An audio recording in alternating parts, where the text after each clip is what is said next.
Damn, Skeezy, it's your world. As I begin to put this pen to this pad, just know the truth, it'll make you mad. They try to dumb us down, I know we way bigger. Our Holocaust was worse than Hitler's. They try to whitewash everything. Even gave us a slave owner's name. Left black, return white, it's a game. That was stated by Gamal Hussein. Before our great fall, we existed prior to all of you all. We inscribed our history on ancient walls. But you claim our names in your great hall of fames and gave us slave names like Smith, White, Jones, or Duval. We were intellectual giants, but that man's plan made our goals too small. But I embraced the Torah and got a total recall. Illuminous figures went to swassa a nigga. But the Black Holocaust was far worse than Hitler's. You're mayor of the city cause Esau made you bigger, but to them you're still just a bigger nigga. See, food stamps, welfare, inflation got Eve on her knees. Ballers call us in, bitch, do these nuts like peanut butter and government cheese. So the facts are in again. E-facts, they're congressional men. Tell them to end this man-made inflation. Stop pump faking. Amalekites are not the seed of Jacob, manipulating our lives with policies and pens. Satanic gin, I got our men acting thin, acting like women and the women like men. We're at the pinnacles of sin and close to the end. This truth hits them hard in the head. Just know the truth will make you mad. Just know the truth, it'll make you mad. They try to dumb us down, I know we way bigger. Our Holocaust was worse than Hitler's. Try to whitewash everything. Even gave us a slave owner's name. Left black, return white, it's a game. That was stated by Gamal Hussein. Yet I'm immortal, like time I shall kill death. I still am after everything has left. Infinity shall end before me. I touch souls like energy, repel sin of the enemy that were into me. I hope you're comprehending that their genocide is not ending me. Who, you know me? Spiritually, I'm immortal times infinity. Subconsciously, from the beginning, they mentioned me, although it was resentfully. Got a First Amendment still sent to me. When they say God synonymously, they mention me, for God in me is a facsimile. In fact, he let me call him me. We be victimized by the federal bureaucracy, sporadically happy, practically overtax me. The facts be, cause Latinos and blacks be feared, exactly. Thus, the job stability is a mediocrity in this land of the free. I'm only speaking the truth, yet get so much resistance. My vision's pierced through fake smokes. I see what really is and what isn't. I'm diminishing the subliminals that's deceived by some. Babylon is fallen, thy kingdom will come. Christ and I are one. The system is so crooked, they can't think straight. You can't pay attention, so you can't meditate. Replay this back, hear the facts that I've said. Just know that the truth will make you mad. The truth will make you mad. Get your mind right, King. Get your mind right. This is Yahusha's work. That's how we on it. As I begin to put this pen to this pad, just know the truth. Borderline personality, also known as BPD. Borderline personality disorders. The symptoms: intense fear of abandonment, a pattern of unstable, intense relationships, rapid change in self-identity, periods of stress-related paranoia, impulsive and risky behavior, such as gambling. Most of her is from being raised without a dad. One minute she cool, next minute she sad. Deeply rooted fear of abandonment. Gaslighting the kids with the same mindset. Don't accept wrongs, no accountability. Time to cut her off, she like, please don't leave me. I found out the relationship was a waste of time. Almost impossible to heal a borderline. She's a borderline, yeah. Borderline showing the signs. BPD time, sun isn't gon' shine. MP3 playing Sublime. One moment sour, lemon and lime. Nowadays, women never too kind. Get mad, can't be reading minds. Sober, next, feeding some lines. Pay it no mind. Calm like a forest, wildfire and pines. Took a wrong turn, showing the signs. Read between the lines, no parental TV guideline. Borderline, showing the sign, borderline, yeah.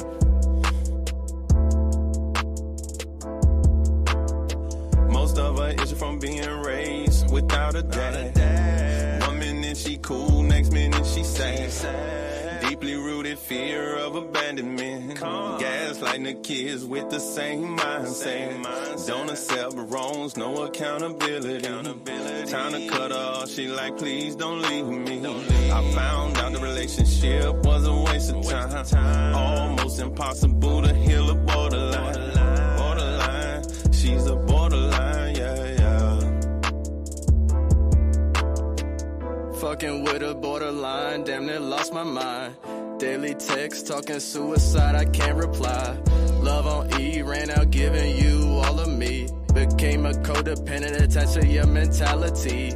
Crying 1 minute, claiming that you done with me. Next second laughing, man, that shit was strange to see. Smallest issues can turn into singularities. Saw self-inflicted wounds, can't forget those memories. Our love so bright that it turned into a blind man. Emotions volatile, we clashing like the Jackson clan. Abandonment, struggle steady, asking me to leave. BPD situation, wasted time for me. Abandonment, struggle steady, asking me to leave. BPD situation, wasted time for me. Most of her is from being raised without a dad. 1 minute she cool, next minute she sad. Deeply rooted fear of abandonment. Gaslighting the kids with the same mindset. Don't accept wrongs, no accountability. Time to cut her off, she like, please don't leave me. I found out the relationship was a waste of time. Almost impossible to heal a borderline. She's a borderline, yeah. She was great from the start. There's no love like ours. Broke it off.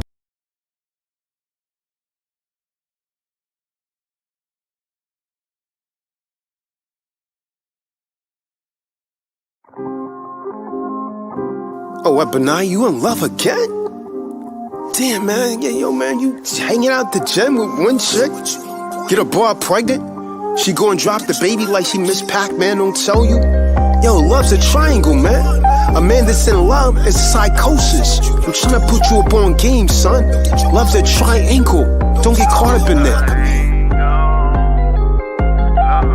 When you involved with more than who you engage with on that August and Jada shit, most call it entanglement. Real alpha male, baby, I am not Will Smith. It's in my nature to be a polygamist. When you involved with more than who you engage with on that August and Jada shit, most call it entanglement. Real alpha male, baby, I am not Will Smith. It's in my nature to be a polygamist. Love's a triangle filled with mystery and danger. Don't wanna be hurt, better be a lone ranger. At the honeymoon stage, she lusts for other men. Treat all women the same. I have a heart filled with pain. She look it in the eyes for your head up with lies.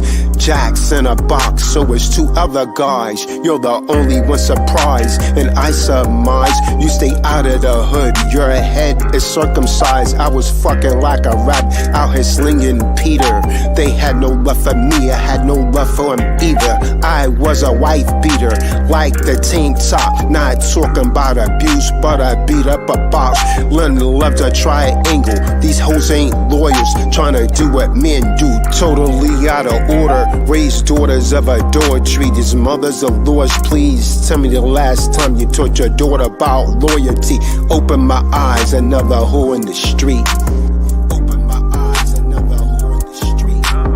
When you involved with more than who you engage with on that August and Jada shit, most call it entanglement. Real alpha male, baby, I am not Will Smith. It's in my nature to be a polygamist. When you involved with more than who you engage with on that August and Jada shit, most call it entanglement. Real alpha male, baby, I am not Will Smith, it's in my nature to be a polygamist. Women say they value love, then divorce men. Bitch, tell me the last time you bought the car you're in.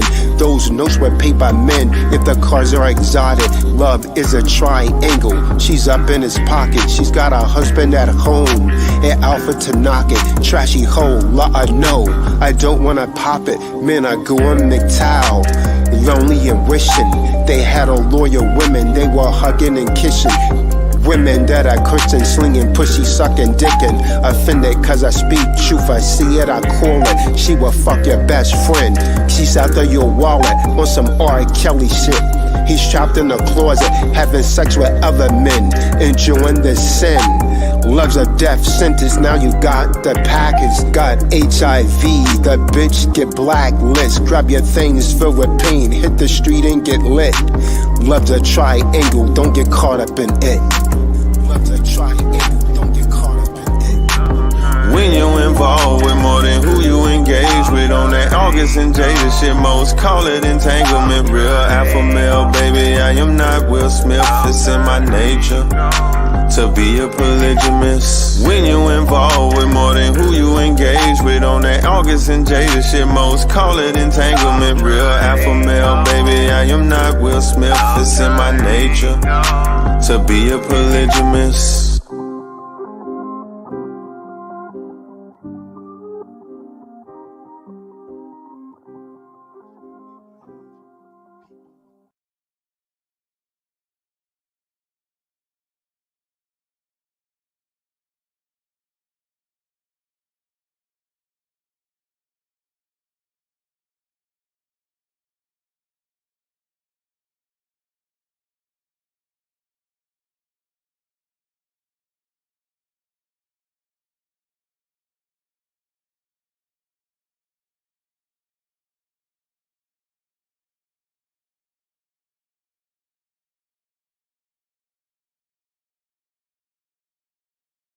Vampire in the Black Van.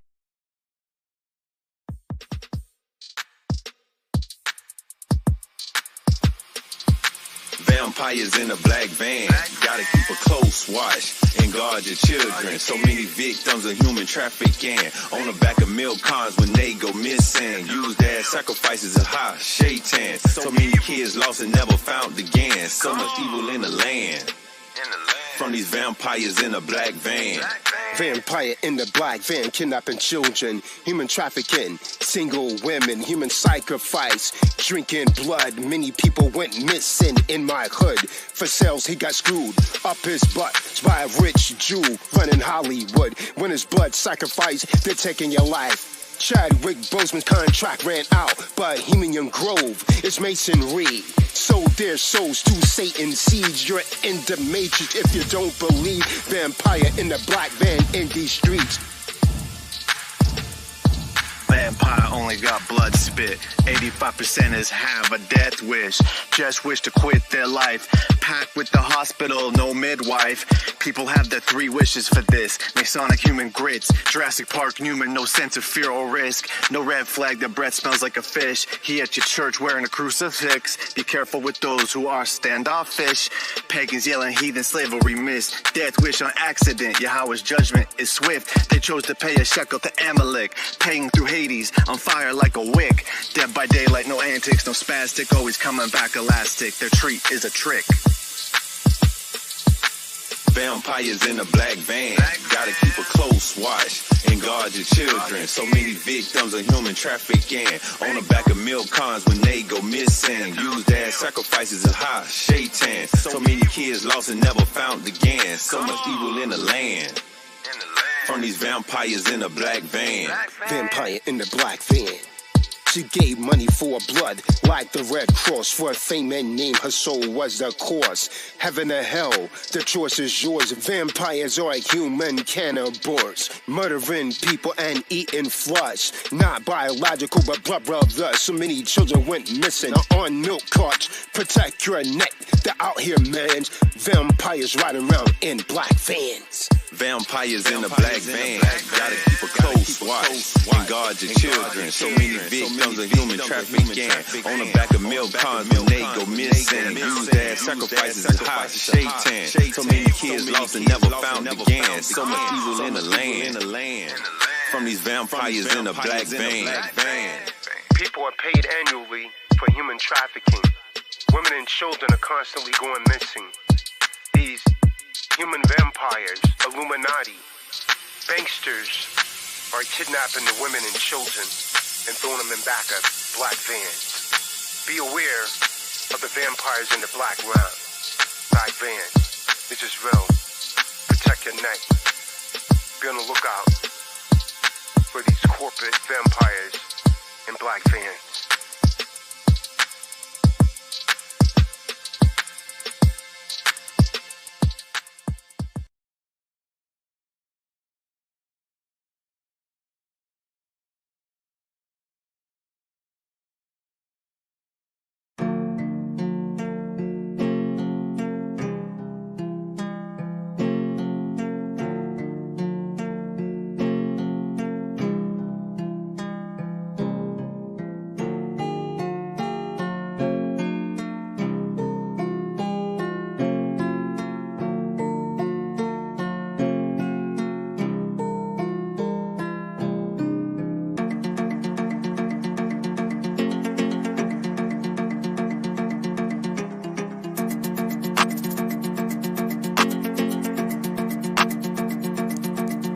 My friends say I lost my mind. I've devoted so much time.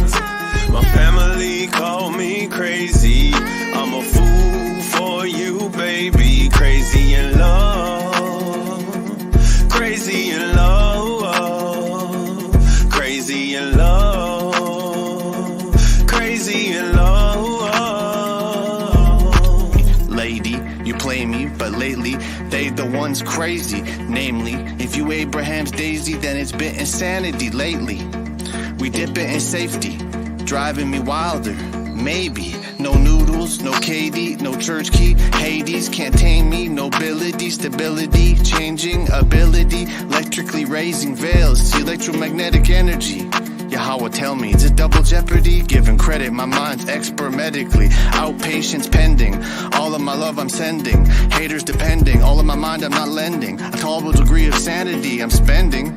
Brooklynese, I'm heart-rending. My friends say I lost my mind. I've devoted so much time. My family call me crazy. I'm a fool for you, baby. Crazy in love. Crazy in love, crazy in love, crazy in love. I'm crazy in love, risk my life for you. I'm willing to die if you want me to. I'll still love you, and forever is due. Do it no other man is willing to do. Jump from a plane, kill a man, take a bullet, squash my vein. Words can't explain. Love you so much that this shit hurts. This feels like work. Friend says that I lost my mind. Try to leave you alone. It feels like I'm done when we're apart. Fear cheers my spine. I go numb and cold like Satan took my soul. Like the devil in Prada. You're in control, enslaved to your love. It feels like a prison. Lord knows I wish that things were different. This addiction, I've had it. Being an addict, alter ego won't listen. I've loved before, but never to this end. Crazy in love. My friends say I lost my mind. I've devoted so much time. My family call me crazy. I'm a fool for you, baby. Crazy in love. Crazy in love. Crazy in love, crazy in love.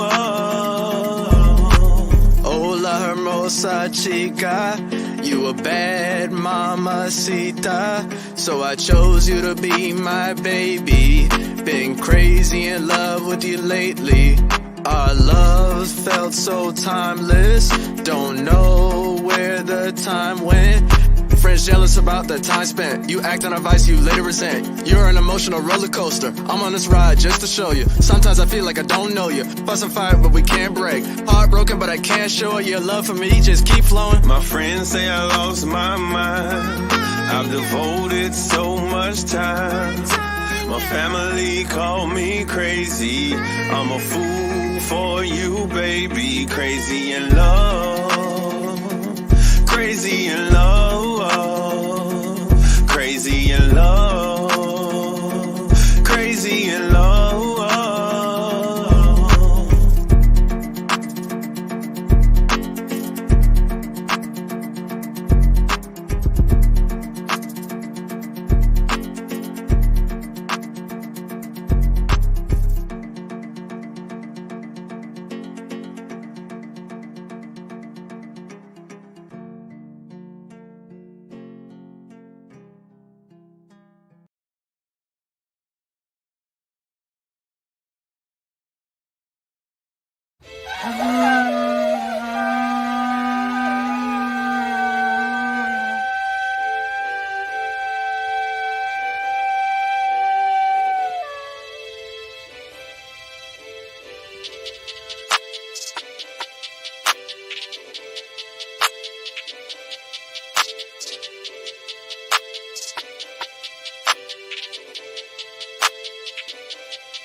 Her mindset is misindependent. Truth is, she's a generational curse descendant. None of relationships is lasting. Like she's Sophia from that color purple casting.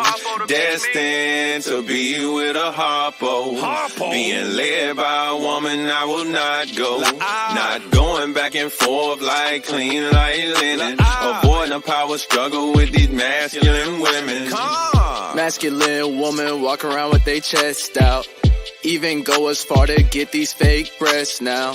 Argue with the man in his face talking this and that. And he sit there silent, scared of the pussycat. Feminism, their religion, treat their dogs like children.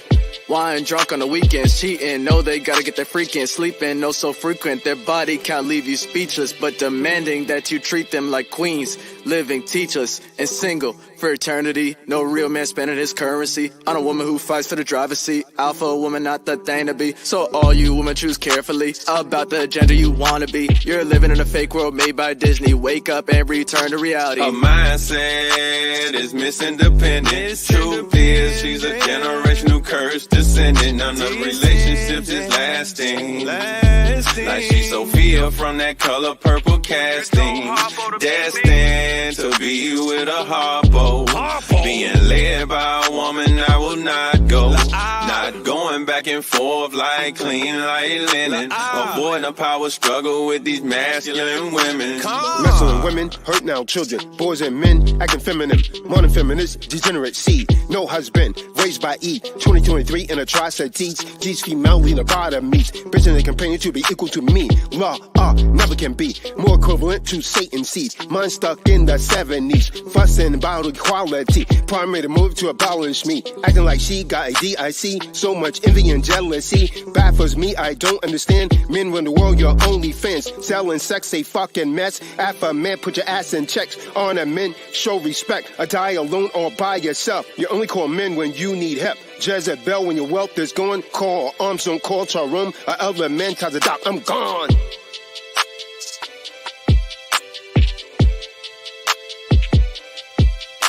Her mindset is misindependent. Truth is, she's a generational curse descendant. None of relationships is lasting. Like she's Sophia from that color purple casting. Destined to be with a harpo. Being led by a woman I will not go. Not going back and forth like clean like linen. Avoiding a power struggle with these masculine women.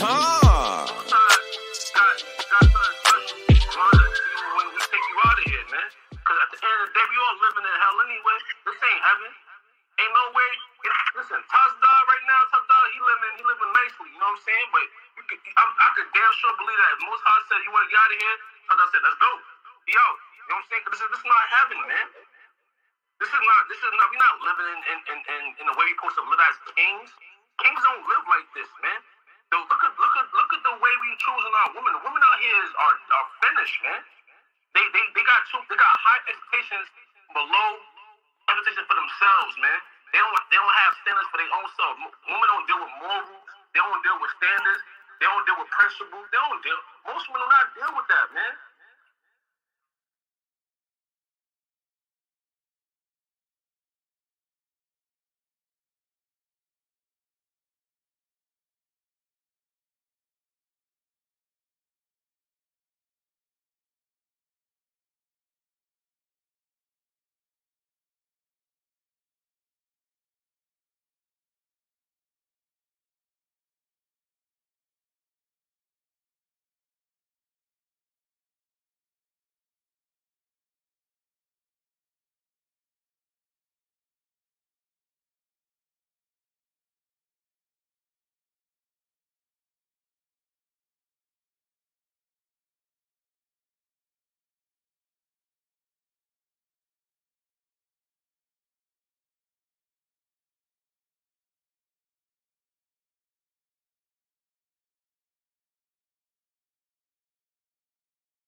Shalom. So I'm gonna have to do a restart. So gonna need someone to speak for a minute. Still not getting any sound here.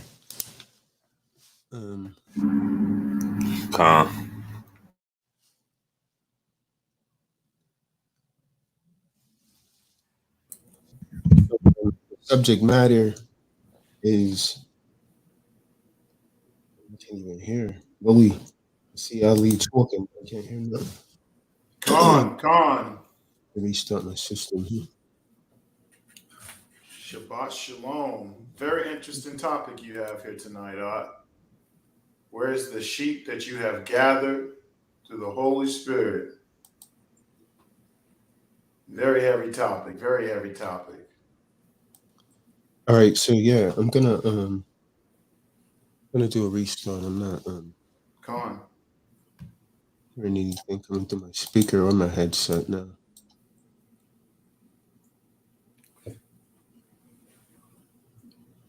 Khan.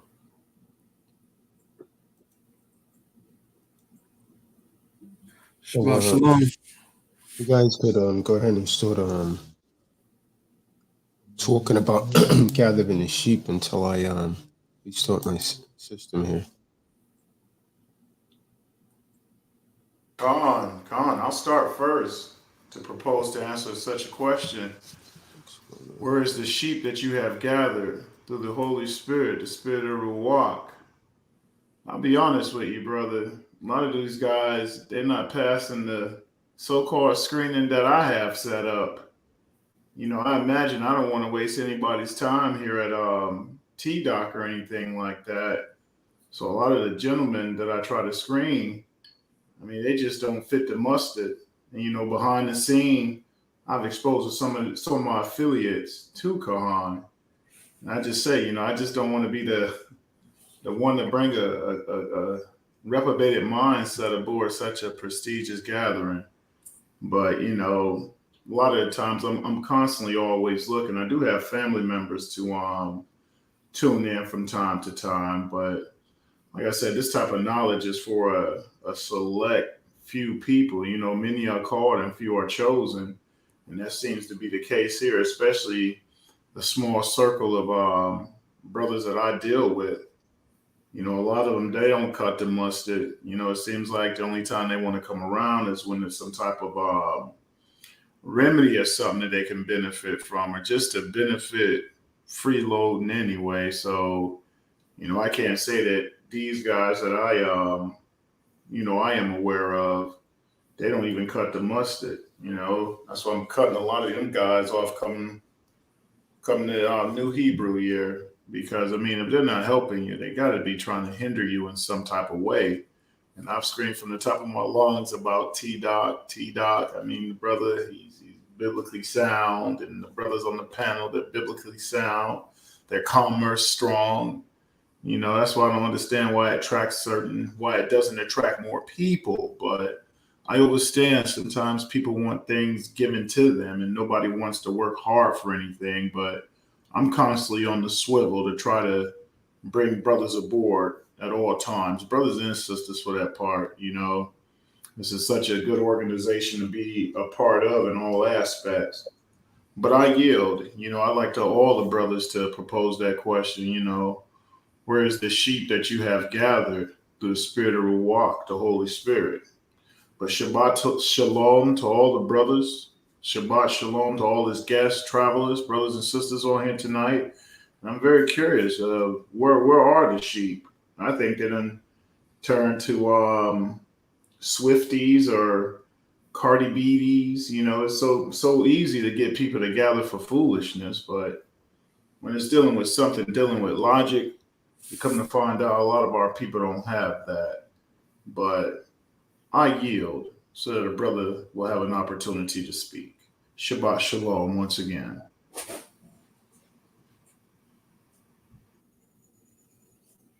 Come on.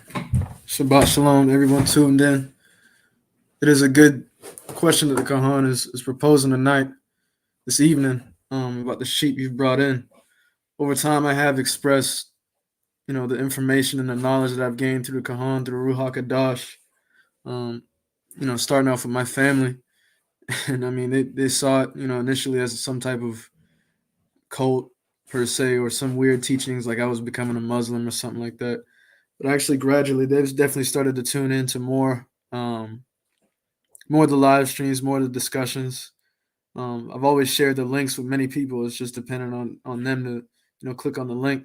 And I'll even say this in the beginning, like when I first was coming into the truth, I guess I was what's the word I'm looking for? So fiery with it, wanting to not necessarily force it on folks, but just it was hard for me to understand why I would understand concepts and other people don't. And like good brother Neftali just said, a lot of people don't really operate off logic, and a lot of people really don't want to hear the truth. They'd rather live in their ignorance bubble, where they can ingest all types of wicked information and things like that.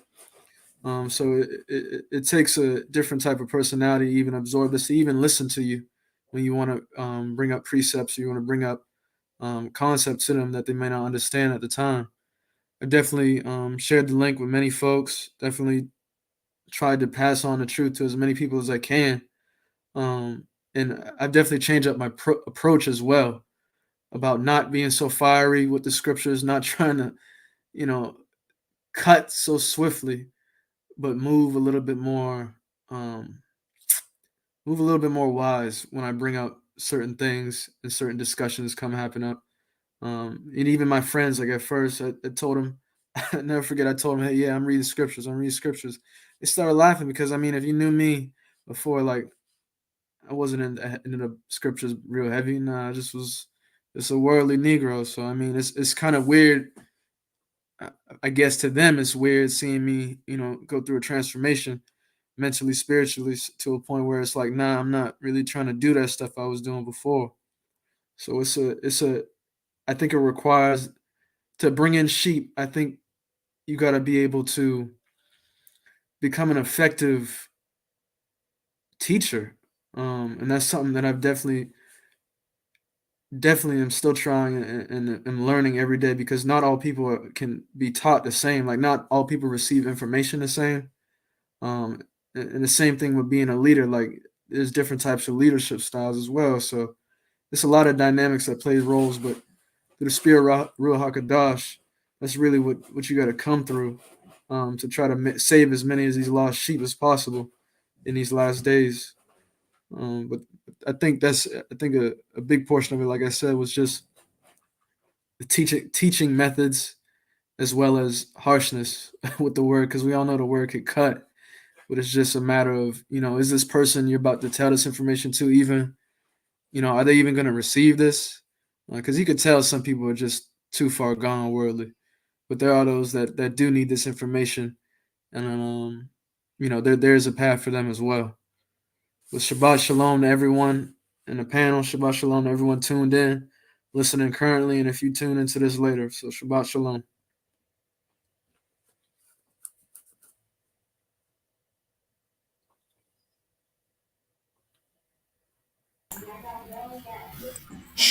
Shabbat Shalom, family.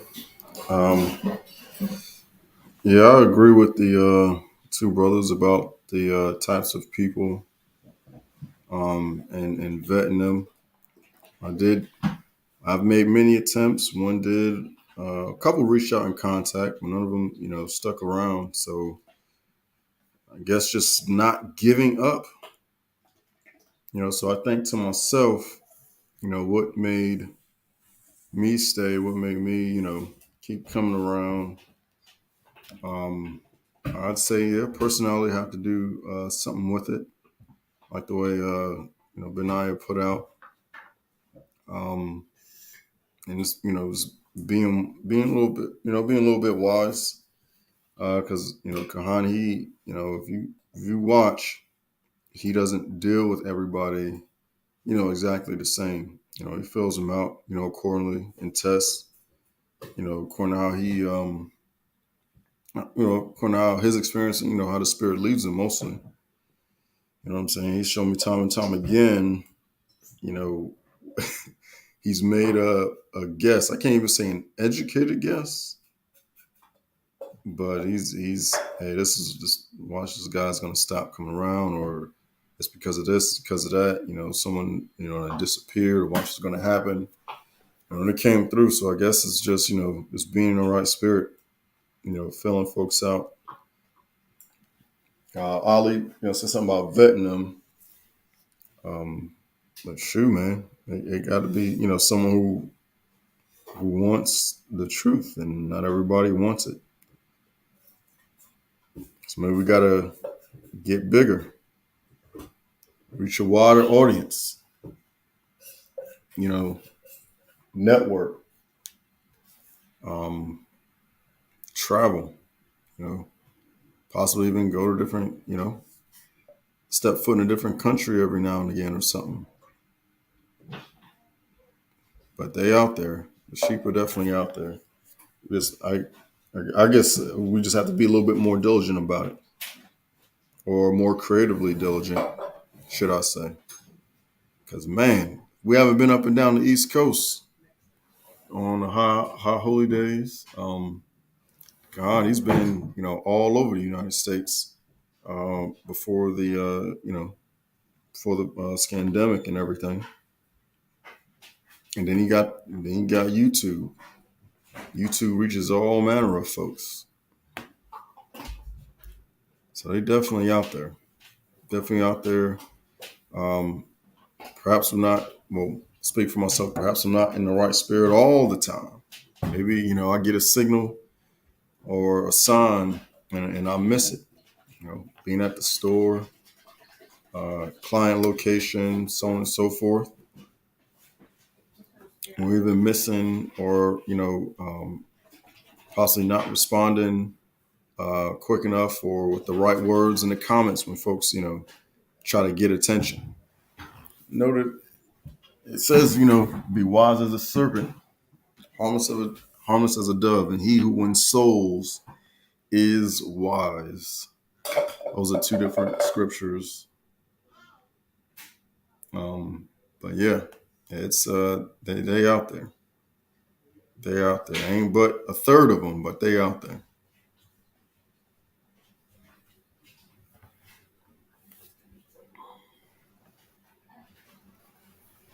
Con.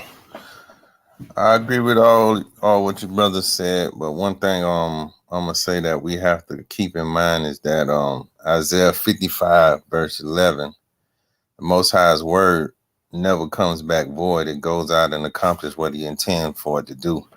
So just looking at it from that perspective, that we might be wanting things to. We might want to convert someone or get them into the truth from the first time we speak to them or go over a few scriptures with them. But we still have to remember that it's years of brainwashing, folly, foolishness, sin that they've been living in. So sometimes, when you witnessing to a person or speaking with them, you're just you might be planting the seed. You might not be the one to actually give it the increase or water it at that moment. But one thing we can be rest assured that the Most High word never comes back void. And that's what I've learned to, just have more patience with things and also just be that example, that living example to where, you moving throughout your day, you got your zeets on, you're representing, you can be recognized by other, people in the same walk of life. And just being an example to others of the truth. And that's what I've learned to just more so be an example and just be apt to teach whenever the opportunity arises, be ready for it and be led by the Spirit. So I wouldn't look at it like totally how you brothers looking at it. I understand, but I would rather y'all just look at it more so from a bright side, or more on the bright side. Because if you're doing the work of the Most High, His word never gonna come back void. It's always gonna go out and accomplish what He intended for it to do. So keep up the good work, brothers. Akim, keep standing on the truth, moving His word, and it's gonna reach who it needs to reach at the due time that the Most High, have set for it. Because I've been in a predicament many a times to where I'm going over scriptures with people and I'm pretty much beating them across the head because I want them to get it. But, I'm not in control of the time or their destiny. So I have to leave that up to the Most High. Shabbat Shalom, Akim. Cool. Yeah, I've been in that situation a lot. It's like, why do you not understand this? What I'm saying is very clear. At the same time, everybody's different. People aren't you. And people don't have the same zeal, honestly, for certain things. Zeal for one to understand scriptures, wanting to study history, wanting to do all those things to really get a real, true understanding of the truth. But it's our duty as watchmen, as fishermen, as huntermen, to be able to become equipped with the scripts, honestly, to really know the scriptures, so you know how to respond to folly, to how to respond to actual genuine questions. Because what I notice a lot of people when I say, hey, I'm studying scriptures, hey, this and that, they honestly come with a lot of just foolishness. And it's not even to ask real genuine questions. It's just to be a smart, so it's you really got to try people's spirits, vet them like the brothers said, and really trying to see if they really want to genuinely learn something.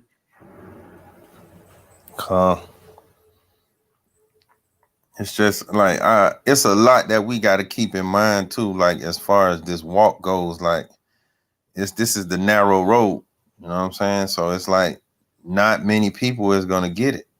It's just a fact. So just understanding that, not to slow you down and finding the sheep, but just giving you some realistic viewpoints of it. You do what you got to do to witness to people, teach the scriptures, but just always keep in mind that it's up to the Most High for them to wake up. And it's just it's a reality. The truth is a lot of people not going to get it. 2/3 not going to get it. So, Con, yeah, I see what you're saying, and that did shed light on the perspective. 2/3 not going to get it.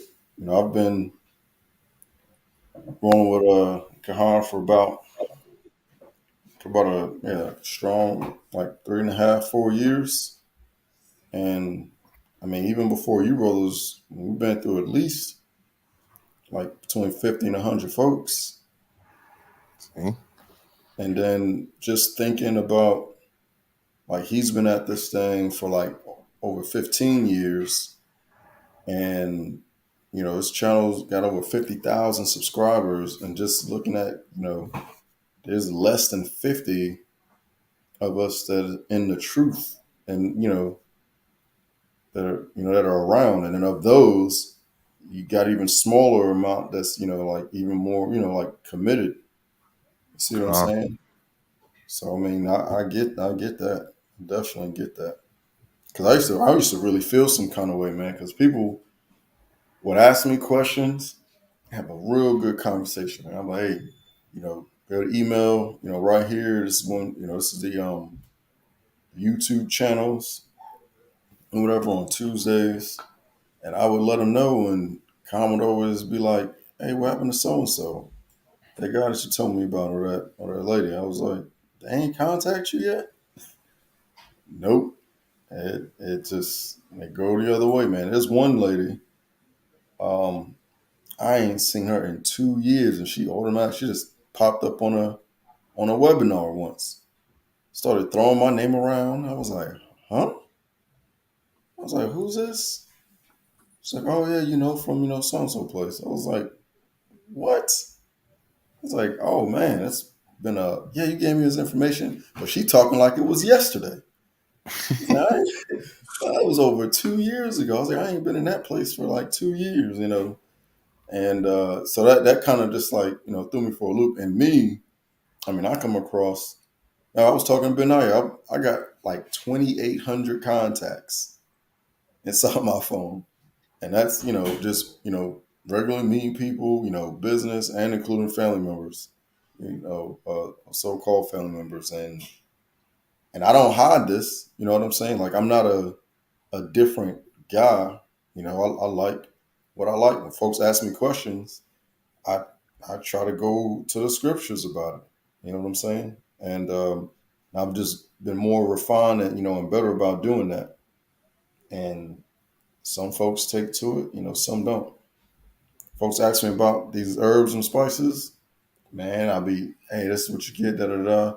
Now, I got into this because it's written, in Genesis, like that. And then you got Leviticus 11.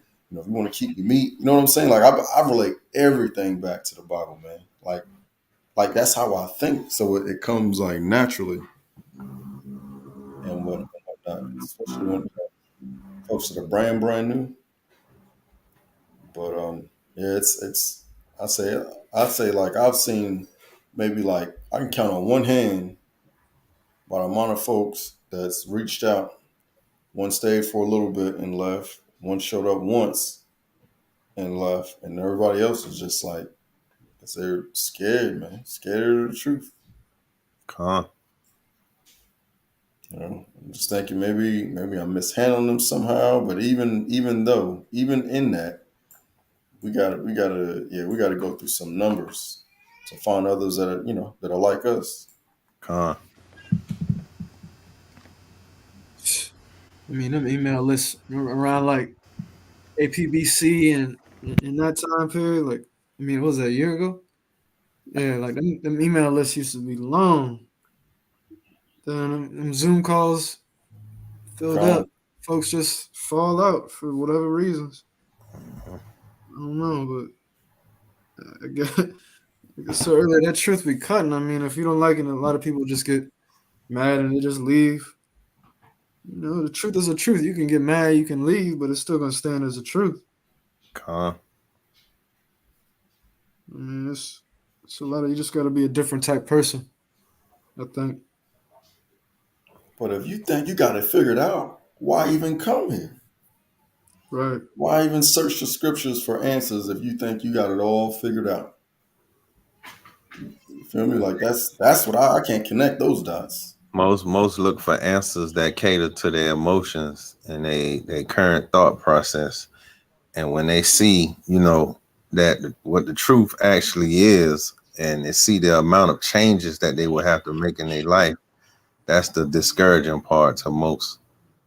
So it's like they want a certain portion of the truth to bend it to fit their current lifestyle, because it's like most people they got this false sense of what they think living right is.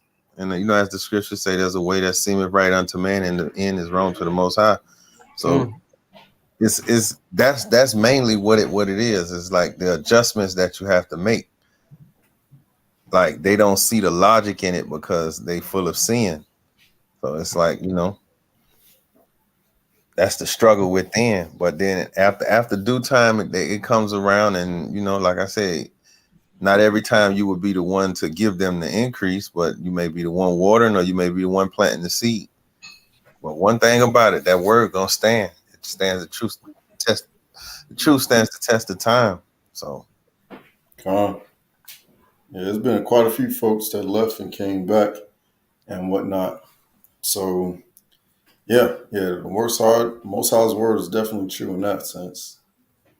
and I've Definitely been true. in a predicament to where I'm speaking to someone, and I literally was their warning before their destruction came. So that's why I say you just gotta continue to spread the word out, spread the knowledge to the best of your ability and understanding of the scriptures, and leave the rest up to the Most High. Because I've seen, man, literally speaking and warning a brother like, oh, this, that, and within months, I want to say less than 60 days, 60 to 90 days, gone to federal prison for the same thing I'm sitting there warning them about, talking to them about. Like I've seen it time and time again. Huh? Oh wow. Time and time again. That precept you have mentioned, Proverbs 14:12. There is a way which seemeth right unto a man, but the end thereof are the ways of death. Calm.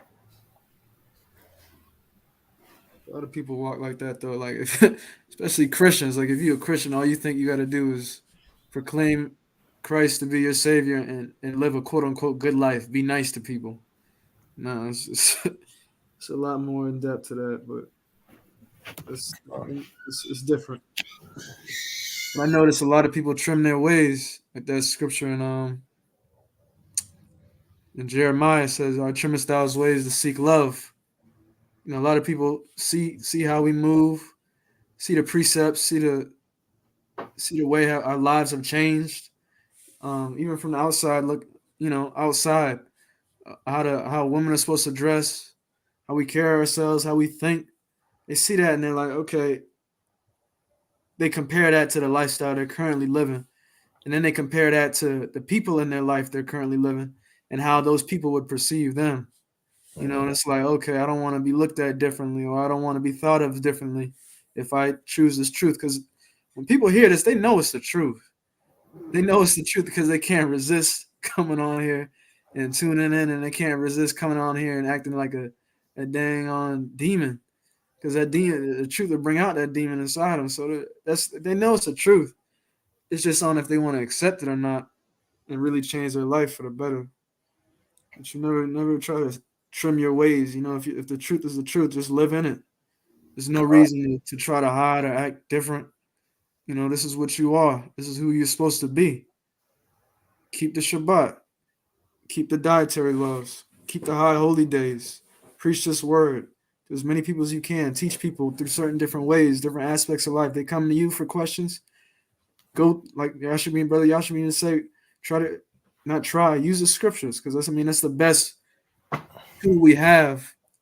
The law, statute, commandments of the Most High, and the teaching of the prophets to relate to the days and times we living in. Because what I've definitely started to understand, reading the scriptures more and more, any type of issue you having, there's a similarity in the scriptures, or it's brought up in the scriptures, quite honestly. So, it's definitely there. The blueprint is there. To be able to read it and teach people. Everything you could possibly go through in life, there's a verse on it. Come on.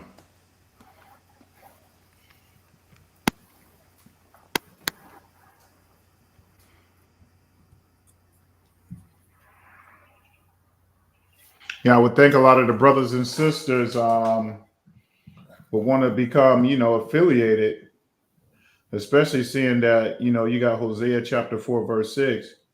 It says, my people are destroyed because of their lack of knowledge. And then they reject knowledge. So I will also reject them. I can dig it. Definitely plant that seed and allow the Most High, Yahuwah, to go ahead and water it. But I don't know. I guess I'm a little bit impatient. I'd be expecting some of the brothers that I speak to just gravitate onto this so quickly. But like I said, these you have to repent. I think that's one thing that a lot of these brothers on the panel have gotten to where they've gotten to thus far is repenting, turning away from that reprobated mindset. And, a lot of people not willing to give up the world right now. They're not willing to sit up here and do what the Most High say right now. And unfortunately, they are the majority right now. Social media is helping to power that mindset, things of that nature. But you do have a very few set apart brothers and sisters out there. The ones that keep their heads covered, the ones that wear the zigzags and wear the fringes, the ones that respect the Shabbat, the ones that respect the high holy days. I guess that's even a bigger question with all the quote unquote members that have, subscribed to the channel. I wonder sometimes when these high holy days take place, where are you? What are you doing? Where could you be at? You just an internet member, and that works for some people. I'm not knocking it. Like I said, it takes a special kind of person to show up to a group like this and be able to hang on as long as a lot of us have hung on, because a lot of the things that I spoke about here, you get exposed to a lot of truth. And at the end of the day, you hear about the consequences that come along with you not, accepting what your ears have heard. It's big time consequences with that. The Most High is telling you will be cut off, but a lot of these people don't care. They look at their scenarios and say, well, hey, I'm so used to it. I'll just pay it. I'll just go with it. I'll just eat it anyway. And it comes to some point in time, I don't associate myself with those type of people. But I did have one brother that was interested in the channel, and that was just on the strength he was looking for remedy at that time because, he didn't have that pharmaceutical license to push them drugs. And, when they came a knocking to check for that license, he didn't have one. So, he started making contributions on the channel and things like that in hopes that he could use some of this information to help him out with his reprobated state of mind. He a pharmacist without a license to deal drugs. And I don't know why he thought this information would help him out. A lot of people come here for a lot of the wrong reasons too. And a lot of people come here for a lot of the right reasons. I can say I'm definitely in good company and blessed to be amongst the brothers that's on the panel and ones that do visit the panel from time to time. It's always an honor for me to, claim and represent Tazadaq on all levels. I can't say there's a lot of men in my city like that. You know, a lot of guys say one thing and man, they totally do it about face. So I can't deal with them. So I find myself alone a lot of the times, you know, especially as far as a brotherhood is concerned. I find myself alone. It's like this is where the logic kicks in that when the live comes on or when we get together at one of the high holy days, you know, other than that, I couldn't tell you why a lot of brothers won't cultivate to this. I mean, I've tried, but you know, I'm not the one to force nobody to the truth. I feel like it should speak for itself with all this foolishness going on in the world today. I mean, I don't want to overstand. You know, you get a lot from this channel: how to eat, when to eat, what to eat. You know, what a man can do and what a man can't do, what a woman can do and what a woman can't do. I guess you know, at the end of the day, you know, it's always going to be a separation of people who want to follow instructions and other people who just want to dance to their own beat. And I can't personally point the finger at them. It took 12 years of that public fool system to dumb our people down like that. And then a lot of our people as a whole, man, these are PTS survivors from this so-called mental warfare that's going on out here. One minute they marching with you, the next minute they back in that deep sleep again. It's like, wow, you still climbing on car hoods doing that? Come on, man. It's sad. I just can do nothing but just move myself away from them type of entities, those type of mindsets, because I don't know, man. I was sold. Anytime you brothers mention the scriptures, I was sold. Anytime you say something that's being found in the scriptures, I was sold. Anytime it came to the law and we were able to find it in the policies and the statutes and things like that, I was hooked. And maybe what thrills me don't thrill most men and women, but knowledge has always been something I've always been intrigued by because I saw how people got treated with knowledge. I saw how men got treated that wear uniforms. You know, I'm a prior United States Navy veteran myself, and that uniform, people give you respect. Even now, when I'm in my turban, my zeeks, and my fringes, there's a whole different respect tactic going on. I even had Joe Constable. I don't know what type of time he thought he was on today. Summer Bum thought he'd ask me. The Bama thought he'd ask me something. I didn't even turn around, brother, as if he didn't know. This is the Shabbat. I don't know what you're trying to sell, brother, but I ain't buying it. You know, I don't know what he asked me. I didn't give it no time, brother. I saw the play move. He rolled right up on me and rolled his window down like I'm supposed to be. Oh, man, I didn't have nothing to say to that Bama. And he knew what time it was, too. Before I could turn my back, he had went on and pulled on off. It's like, man, are you really out of your rabbit mind? What can you do for me at this state and time? Not a thing, but just to keep moving. You know, where it is with some brothers, you know, they would probably interact with him. You know, I've witnessed it a lot. Brothers just come up and pass the ID off. If you stay on this channel, you'll come to find out, brother, you don't do stuff like that. You know, so that's why I say I don't understand why the brothers and sisters are not more active. I don't dig it because it's not a game out here. And I can't tell the next man what's good for them or the next sister. All I know is that these methods is working for me and mine real time. So I'm always appreciative to, you know, be a part of an organization. And I can only be accountable for myself at this particular point in time. That's why I strive to always be amongst the brothers. I strive to always tune in. I strive to always maintain and stay upright, you know, but I imagine soon, you know, the floodgates will open because at some point in time, every knee will bow and every tongue will confess. And I said, my biggest concern is a group like this. I always imagine brothers on this type of level will get their own plot of land and will cultivate our resources there. And it really wouldn't be a need to attain such a public viewership because our gathering would be the main point of view. So that's why I don't understand why a lot of brothers and sisters won't link up right now, because you just never know what can happen in society. You never know what shift they'll make. You'll never know if they're going to sit up here, and you never know what these folks are up to. But in the meantime, one should be working towards some type of haven, some type of like-minded people. You should be trying to get yourself into a righteous state of mind. Give Yahweh his due props. Gather with the brothers and sisters. Learn the commerce.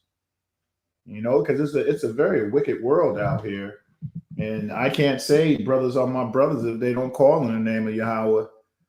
I come from a gathering where all brothers knew is Yahweh's name. And some of the verbal altercations I had to get with some of these brothers to try to get them to flip that name because of the origins and the authenticity, or should I say the antiquity of that letter W and that letter U. That U came before that letter W. And I've read this time and time to brothers coming out of the Nile Valley Contributions to Civilization by Mr. Broader. He writes that book and he gives that explanation in there to show that the letter U came before that letter W. But you see, I always try to move away from brothers who are so caught up in their emotions and not logic. Logic has no emotion. The truth has no emotion. The facts have no emotions. So if I'm telling a brother something, trust what I'm saying, it's true. But out of emotions, they tend to hold on to things that just don't make any sense. And I don't like that, brother, because, they done played the emotional game on us as a whole far too long right now. Right now, if you say the N-word, I'm supposed to jump out of my skin and want to slap somebody. No, because I just know that's not me. That stick, you don't get me with that stick no more. That don't bother me no more. But some of these brothers, I just don't understand. How many times as I'm seen out in public with my turban on, these brothers don't be living like that out here. How many times I'm seen in public with my Zeeks on, these brothers ain't on that time out here. So what can I do? I don't know, make myself a force they're working with. Maybe they want me to be more flashy. Maybe I need to get a bigger whip or something more foreign. I need to get some bling bling and some gold teeth or something like that. But I'm not going through all that for these people. If the truth don't speak for itself, what can it do? But they want to constantly tell you about their sufferings. It could be alleviated. Come here, take note. A lot of those scenarios can be alleviated. But I'm constantly always working on trying to be a better representator for Tazadaq and any and everybody that I see could use some information, biblical wise and commerce wise. I always refer them to this good brother. But you see that's that mindset of that parasitic mindset that tells brothers they should get something from another brother based on the context of his skin. Oh, you should just help me. Oh, brother, just don't work like that either. I'd be looking for more like business-minded brothers to introduce to the gatherings. And like I say, I don't stop them. I make sure every time I come out of town to catch up with you brothers, I don't come in there with no two-door vehicle. I don't come in there with nothing like that. Man, you can put people in my vehicles every time I show up. And I'm coming out of Florida, Jacksonville, hoping to take a lot of brothers up there so they could see. I've invited brothers to the Feast of Booths here recently. One brother said, "Oh, I thought you said the 25th." No, I didn't say no 25th, man. I done been back and did the trip. Didn't have to pay for nothing. All he had to do was get in. You brothers had more than enough food at that gathering. I didn't have to want or need much. So I don't know. I just know more and more brothers and sisters ain't gonna have no choice but to align and to affiliate themselves with their people, with their Hebrew Israelite people. Because other than that, you're just dealing with foreigners, foreign nations. And that's not what we about. Like a young man today gave him the Tazadaq channel and everything like that, and been telling him about these pagan celebrations. It just broke my heart today. The man said, "Man, I got to go shop for my daughter a Halloween costume." I said, "Man, you sound sick, bro." So what do you want to put a mask on for? What you got to hide for? But this is what they do. This is what they do. They don't want to let go of that stuff. And those kind of brothers, I just have to close my mouth and just distance myself and just let them play the role the Most High gave them. Because right now they want to be a jester. They don't want to be a king. And I have a real big problem with being a jester. Ain't nothing that doggone funny. Come on. You know, you got the constable behind you. You got bills coming in. You got the jab out there as a threat. You got a lot of crazy stuff going on. So it would only make sense to want to surround yourself with brothers. Because even Yahusha said, man, look, if you're not my family, and I'm paraphrasing, if you don't believe in Yahweh, you're not my family. And I guess that's what it come down with me. You know, if these brothers not calling on the name of Yahweh or the numerical 10-5-6-5, or even, you know, if they're not exuding the characteristics of a true Hebrew Israelite, no, man, I don't, you know, I guess I'll wait until they figure it out. And a lot of the brothers I affiliate myself with, they coming around because everybody they've tried to run with, it's just not working out. You know, it's just not working out with these guys, with all these pagan deities. A lot of them say, well, I can't get where I'm trying to get with this stuff you're talking about. It's because the name you calling on, brother. You're dealing with a name that was originated by the Alamakites. You calling on Yahweh. No, don't go for it, brother. That's not the name. That letter W is younger. It's younger than that letter U. That U is a old letter compared to the letter W. But, you know, to tell a brother that, he got to open up the books and look for himself. A lot of them don't. Too many of our people are going on somebody else's word, even when you put the truth in their faces, you know. But I distance myself away from those type of mindsets. I can only speak for myself and my family. We're staying tuned in. We're a part of the movement. And I plan to bring more of my family members to the gatherings that we have. You know, I make sure I involve my daughter, you know, every time I can bring her about. So all praises to the Most High. The gathering will grow, but these brothers got to be serious. That's all. And then when they do come aboard, it's this, I don't know, this childlike quality or something comes out of them, you know. And I don't understand that. You know, keep it 100. That's all I can say. That's all I can do. And just be 100 about it. Treat the next brethren like I want to be treated. No swindle. But I digress. I can continue on and on, brothers. Y'all know I got the gift of gab. All praises to the Most High Yahweh. Shabbat shalom. All right, there go Brother Kahan.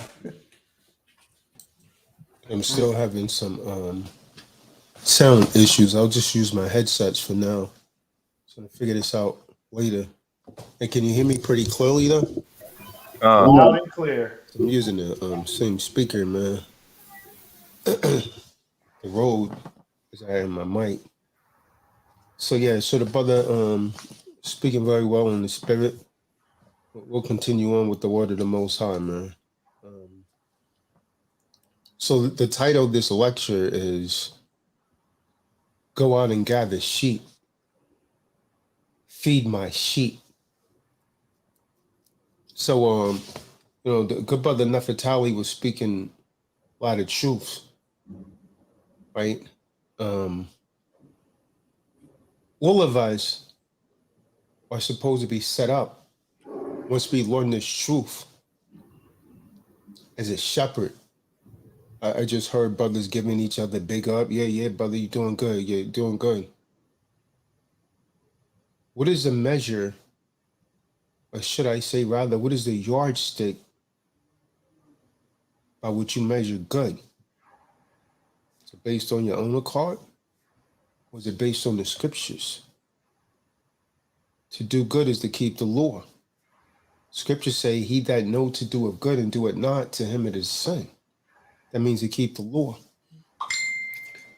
One of the orders that Yahusha gave before he left was for each and every one of us to become a teacher and then to go out and bring in sheep. So you're to learn this not just so you can make it in, because most people are really only concerned about themselves. You're not really concerned about your brothers and sisters. Here's something that'll cut each and every one of you. Let me ask you this. Since you have actually been a member of so-called Tazadaq, how many sheep have you brought to the fold? How many sheep, meaning people, brother or sister, have you directly brought to the fold?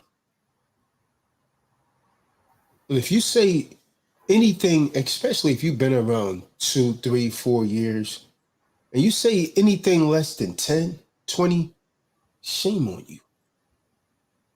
But you know what's ironic about that? Not one of you could say 10 or 20. But we love to get together, huh? Never Khan, brother Khan. We love to get together and con each other to death. And make, false promise. Oh, brother, I won't make this one, brother, but I'll make the next one. And it's okay. Oh, yeah, brother, I'll be there next year. But you wonder why the Most High is judging you and he keep putting stuff in your life. Doesn't really take a rocket scientist, man, why he's doing it to you. Because you're not doing what he asked you to do. So I did this in 2016, and I think it's time that I do it again. 2023, according to their calendar. In 2023, I'm going to extirpate everyone from my life that's been a leech.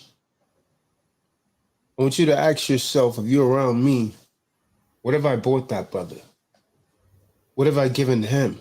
Am I bringing anything to the fold?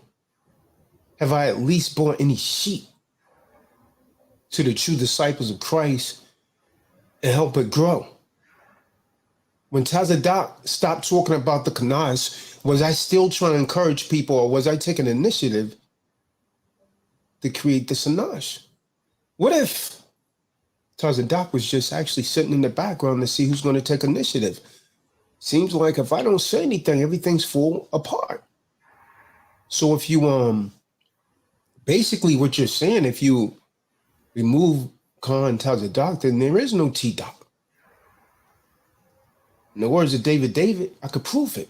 How many sheep have you brought to the fold? See, there's something we need to muse over. People like to play games. Oh, yeah, but I won't. You don't know how much time you got, man. You could die tomorrow. Look what happened to Marty Marr.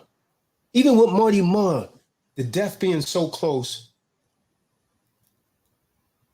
to the true disciples of Christ, you guys still take this as if it's a game or something, and like tomorrow's promise. You would think that you would be doing everything that you can to serve the Most High. But most don't. Most believe that they have tomorrow. So I'm going to extirpate myself from everyone that's been actually a leech, which is really a debtor in my language. In the language of law, a debtor. They bring nothing to the fold, but they all listen and see what they can take. What are you bringing to the fold is what you got to ask yourself. Let's start with the book of Yachanan. To those folks just new, how many people did you guys invite here today? Let's start with that. How many of you literally invited someone here today and they showed up? And if you invited someone that didn't show up, why? I guess you don't have much of an influence on people, huh? Oh, it's their fault. They just don't want to listen. Maybe if your influence is stronger, maybe they would show up. I said this before. I'll say it again. I said it 2 years ago. Each and every member of the true disciples of Christ should go out and bring in 10 people to the fold over the next 90 days, 3 months. 10 people to the fold over the next 90 days. Huh? What's that enough to tell you about 3 a month? 3.5 a month? Can't do a half a person.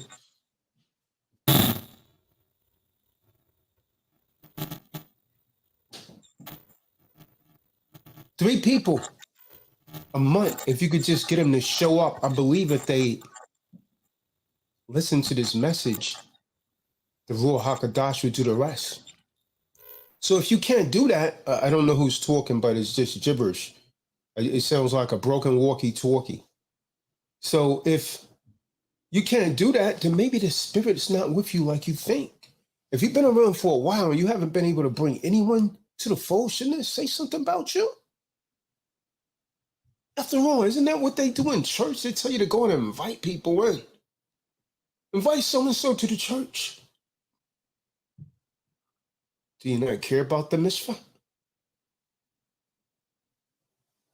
10 people over the next 90 days, 3 months. If you could actually work on getting 3 people, it's easy, man, to show up. I guess it depends on which spirit you're moving in. Let's get Yakanan 7 and 35. Someone get Yakanan 7 and 35. Let me invite. Do you guys realize?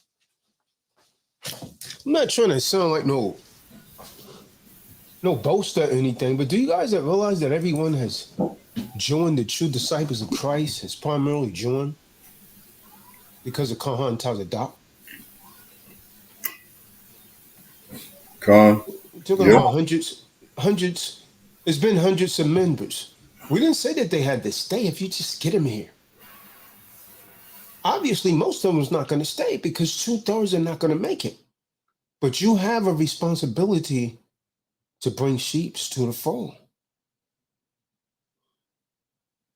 That's not good. David, he talks a lot, claimed to be a man of the Most High. He can't even get his family members to come. And they claim to be people of the Most High. Hypocrites. Let's get that Yakanan 7 and 35. Yakanan 7 and 35. Book of Yakanan, chapter 7, verse 35. Then said the Jews among themselves, whither will he go, that we shall not find him? Will he go unto the dispersed among the Gentiles and teach the Gentiles? So maybe it's time that I go and teach the Gentiles. The Gentiles of which I speak are those Israelites in the Gentile state of mind. Maybe they would be more productive than those that's claiming to be in the truth. Maybe the Gentiles would be more motivated to go out and try to save our people, that they're truly moving in the Spirit. So we all have a responsibility to gather sheep, to bring in sheep. Let's prove that with the scriptures. Again, we're going to stay right in Yakanan.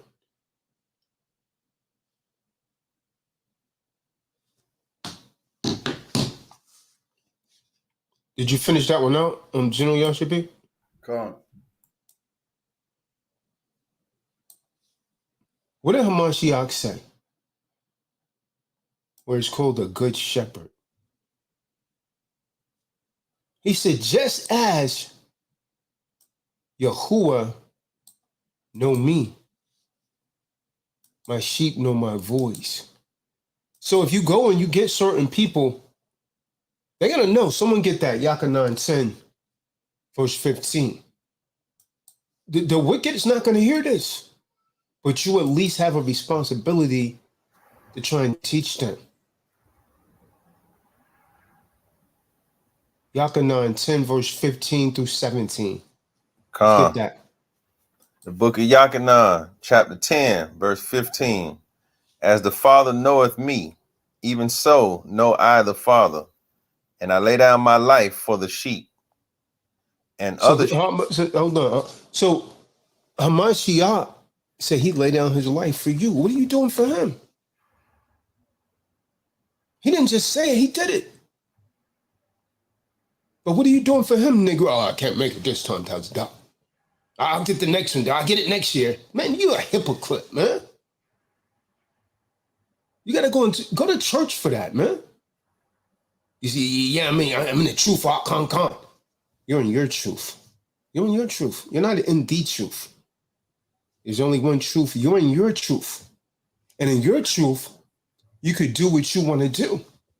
You could serve the Most High how you want him set to serve him.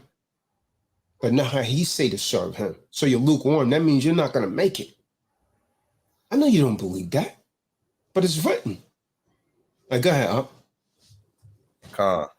As the Father knoweth me, even so I know the Father, and I lay down my life for the sheep. Mm-hmm. And other sheep I have, which are not of this fold. Other sheep that I have, which are not of this fold. Those are the ones that are lost. That's who you guys are supposed to be going out. Me, everyone's supposed to be going out and bringing them in. You got to teach them the truth. Oh, yeah, they don't want to hear it. Yeah, people get on here Nefertari all the time. Yeah, Dad talked to my mom. She just, well, keep trying. Maybe you're not trying hard enough. Or maybe the rock is not on you. Maybe they can see through your BS.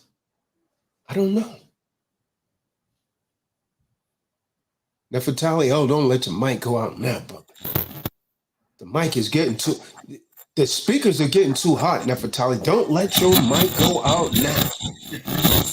Keep your lamp burning. Look at that, boy. Boy, that hot shaitan's hard at work, boy. He's on Nefertari right now. He's just coming through static. Go ahead, boy. Boy, you trying to get a hole in Nefertari, man. If that ain't the damn devil, I don't know what it is. Them also I must... Salaki, welcome back. We hear you up. Gone. Them also I must bring, and they shall hear my voice, and there shall be one fold and one shepherd. See that? It's only going to be one leader. That's going to be Hamashiach, Yahusha. One shepherd in the end. But right now, we all are supposed to be shepherds. Come. We all are supposed to be shepherds, and we're supposed to be going out and getting these lost sheep of Israel.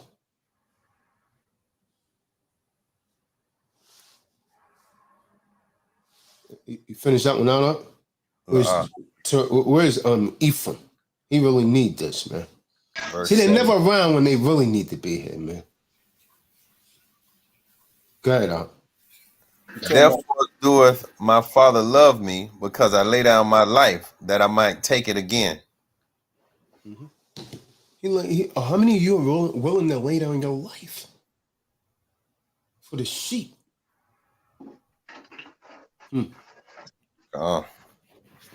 Right, you know.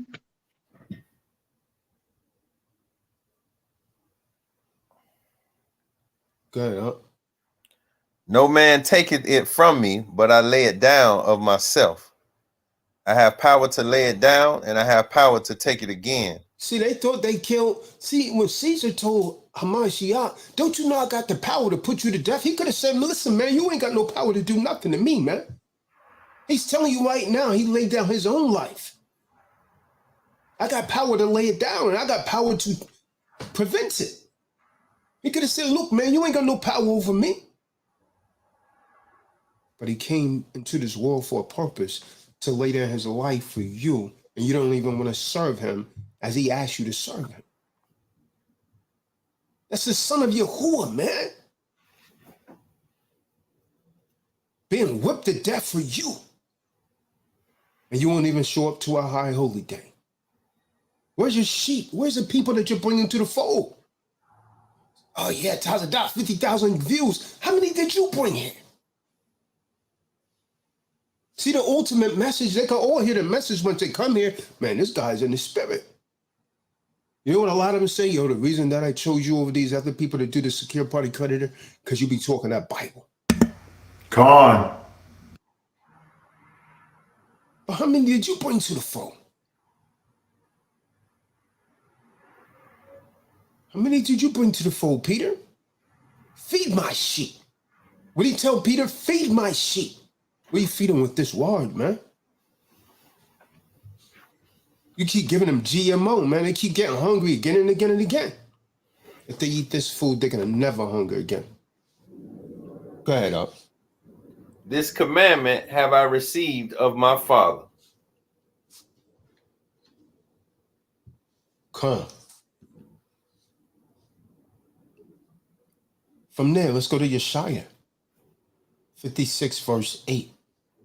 So, but let me ask you this. Based on my subject matter, everyone should know it. So I'm not going to ask you, I'm going to tell you. It's a rhetorical question. Did you know that the animal mentioned in the Bible more than any animal is sheep? It's sheep. Stop me where I'm lying at. Did you know that, Ephraim? The animal just mentioned more than any other animal in the Bible by far is sheep. I didn't know it was the most, but I definitely know it's definitely in there. It's mentioned by far more than any other animal. Why? Because it's speaking in allegory. It's talking about a people that's weak and frail like a sheep. Why does he refer to you as sheep? A sheep is the most docile animal there is. You could pretty much lead a sheep anywhere and he would just follow. Bah, bah. A sheep will go and follow you anywhere. That's why he's referring to his people as sheep. Because you're easily led to the slaughter. To the slaughter of only fans. To the slaughter of wicked Eves. To the slaughter of whoremongering men. To the slaughter of porn. Masturbating, no self-control. See, when you got to masturbate, that's a lack of self-control, man. The world is mine. When you control this, you control everything.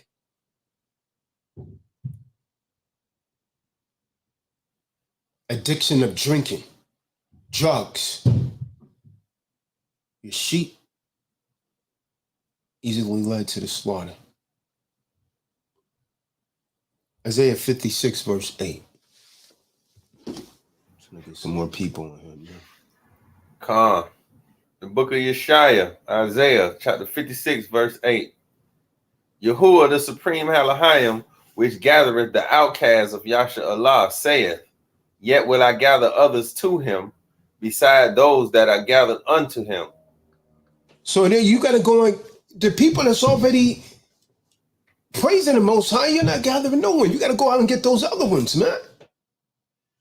So the question comes back around. How many sheep have you brought to the fold, Alicia? How many sheep have you brought to the fold, Stefan the Don? Doesn't matter if you bring in a harlot or whatever, because the word has the power to change all of them. See, we're not telling you to go out and get those ones that's already right. When they asked the master, the Pharisees said, why is your master sitting with tax collectors and sinners? How did he respond? He said, them that are whole don't need a doctor, but those that are sick. That's who you go and get. You go and get the sick, so stop complaining about them and go and get them. You got to go and get the sick. Why can't you bring them in? Maybe you're not as much in the spirit as you think you are. The Most High keeps showing people. You know, I got a lot of love for my brother Jeffrey Lopes. But when you had that motorcycle accident, that was a judgment. I told the brothers, I say something's going to happen to that brother. Because he keeps making excuses not to make these high holy days. A couple days later, he almost lost his life. He's still eating food through the straw. Power of the Most High, but they don't realize it. Can anything happen except for the Most High allow it? La'ah.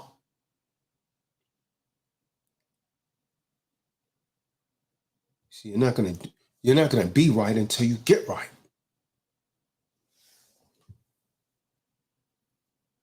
Was that it on that, brother? Isaiah 56 and 8?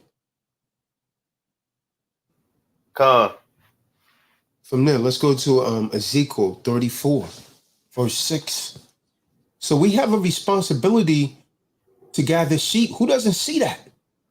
And if you see it, why can't you bring people? It's so simple. It's so easy, Nefertali, to say, oh, yeah, I try and talk to them. They don't want to listen. Praise be the Most High. Khan. It's easy to bring in someone righteous. You understand? You're not really doing nothing. The real challenge is to try to get a sinner to listen to this. Your work is for the sick. Not for those that's right already. Think about this, Nefertali. The brother goes out. Yeah, Khan. I got Kadar to come over. Man, Kadar already know the truth. God. What are you gonna get for that? Snickering, laughing in the back. Listen, man. But the point is that the brothers are already acknowledging the Most High. What are you really getting to that? You just brought it over to a different assembly. And neither one of us is bringing nobody in. It's the Ruach that's leading you. Because if the Ruach is on you, that's going to make them want to come over to the fold. It's not your responsibility to keep them in. But you're at least supposed to try to lead them here. Ezekiel 34, verse 6. Come. Book of Ezekiel, chapter 34, verse 6. My sheep wandered through all the mountains and upon every high hill. Yea, my flock was scattered upon all the face of the earth. That's got to be talking about y'all, man. That's got to be talking about you all, Israel. You know? And none did search or seek after them. How many are you searching for? What are you doing? Come over here every week. But who are you going out? What? I remember I sent out flyers to everyone, say, here, hand this out. If I don't say it, it just stops. Here, hand this to people, man. You get engaged in a conversation with someone, all of your conversation is supposed to be about the Most High, man. Oh, yeah, by the way, brother, did you know that Christ was a so-called black man? You see, you like these standing on the corner Negro Israelites, right? You like making them feel bad instead of trying to save souls. You just want to show how knowledgeable you are. Yeah, that brother's very knowledgeable. So you could get your nene out of her panties. Because women are attracted to men that's knowledgeable. So you know that. So you try and use the Bible not to really save souls, but so you could hide your salami and have Mary Jane Rottencrotch. That's all you're trying to do. You don't really mean this. Otherwise, you'll be like, damn, man, I got to bring someone into the fold. Because if you really care, you'd be like, damn, I got to save these people, man. You ain't thinking like that. You're not on the right path, man. You're not on the right path. Go ahead, King. Look, we only got 29 people on here. This channel has 10,000. Where they at? This channel has 10,000 now, huh? If you get one, man. If you say one. How you been here, man? If you've been here 6 months, you can't get one person to come over here and sit down and listen, man. What kind of people are you dealing with? You can't talk to the people around you and say, listen, man, I got the truth. Get on YouTube. Listen to the Quran, man. This is the truth. That's it. Go ahead, Verse 7. Therefore, ye shepherds, hear the word of Yahuwah. As I live, saith Yahuwah, the supreme Elohim, surely because my flock became a prey, and my flock became meat to every beast of the field, because there was no shepherd. Neither did my... They're supposed to be shepherds, man. You're not protecting the sheep. You're just, oh, yeah, my mom shouldn't want to hear it. Negro. Nobody wants to hear it from the beginning. Did you get it from the beginning? You checked it out. Go ahead, Al. Neither did my shepherd search for my flock. Mm-hmm. So how many of you going out and searching for Yahusha's flock? See, that's the question. How many of you are doing it? I don't hear no talking now, Nefertali. See that? Come on. Where's all those now? It's laughing and sneaking. Yeah, calm, brother. How many of you went out and gathered this flock, man? Go ahead, Al. But the shepherds fed themselves and fed not my flock. You're feeding yourself. So you getting old, overweight, skinny with a gut. Skinny with a gut. You feeding yourself. And the thing that the Most High is talking about feeding is this word. But you feeding yourself all kind of bad food and you skinny with a gut. The only thing that's getting bigger on you is your stomach and your mouth. That's it. That's it. Go ahead, huh? Therefore, O ye shepherds, hear the Where's word of Jeremiah Banks? He got a little remedy. Where's he at? Now he became an individual light. They get remedy and they become individual lights until they need it again.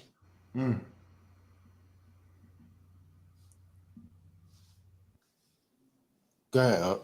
I sent him the link. Where's he at? Thus saith Yahuwah, the supreme Elohim, behold, I am against the shepherds, and I will require my flock at their hand, and cause them to cease from feeding the flock. Neither shall the shepherds feed themselves anymore, for I will deliver my flock from their mouth, that they may not be meat for them.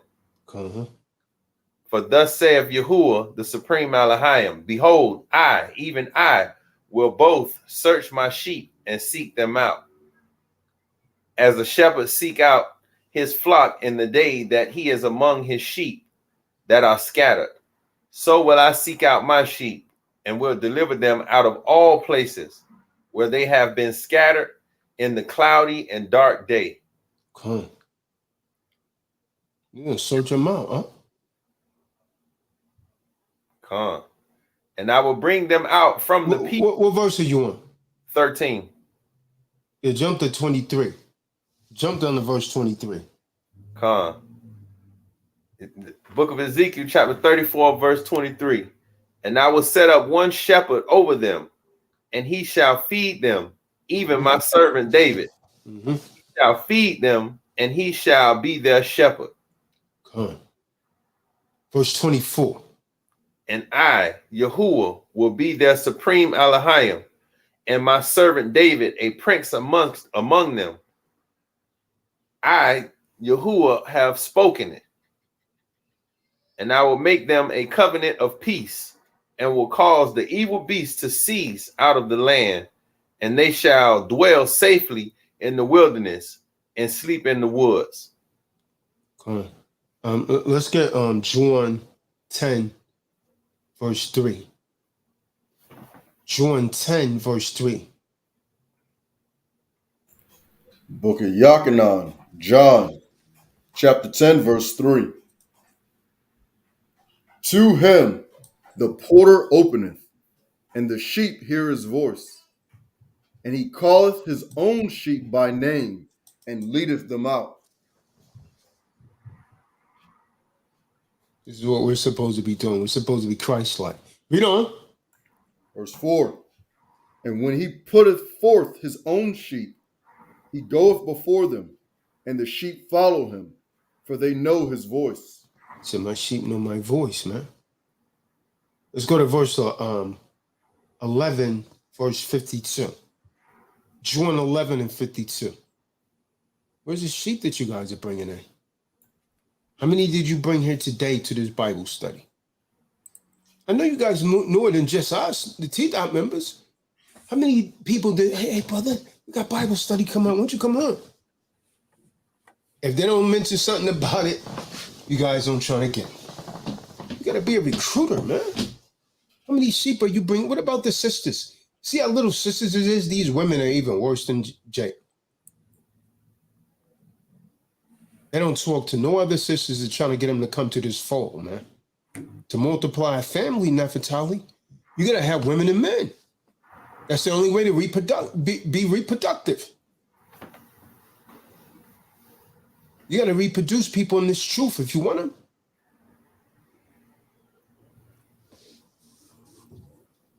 I see turns on Nefertali's mic again, boy. God. The book of Yachanan, John, chapter 11, verse 52. And not for that nation only, but that also he should gather together in one the children of Supreme Elohim that were scattered abroad. So again, we're seeing you supposed to go for these lost sheep, man, that was scattered all over. So we got a job to do, man. We got a job to do, man. But kind of remind me of my children, huh? If I don't tell them to do something, they won't do it. How come brothers can't take initiative, Nefertali? Why sisters not taking initiative to do this on their own? Come on.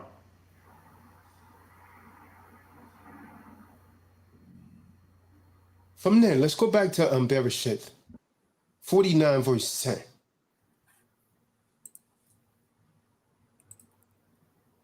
It's all with the scriptures. The whole thing is about gathering the Lord's sheep.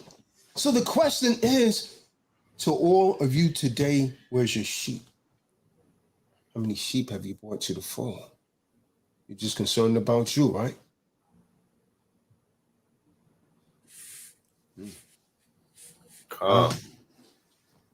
Book of Bereshith, Genesis, chapter 49, verse 10. The scepter shall not depart from Judah, nor a lawgiver from between his feet, until Shiloh come.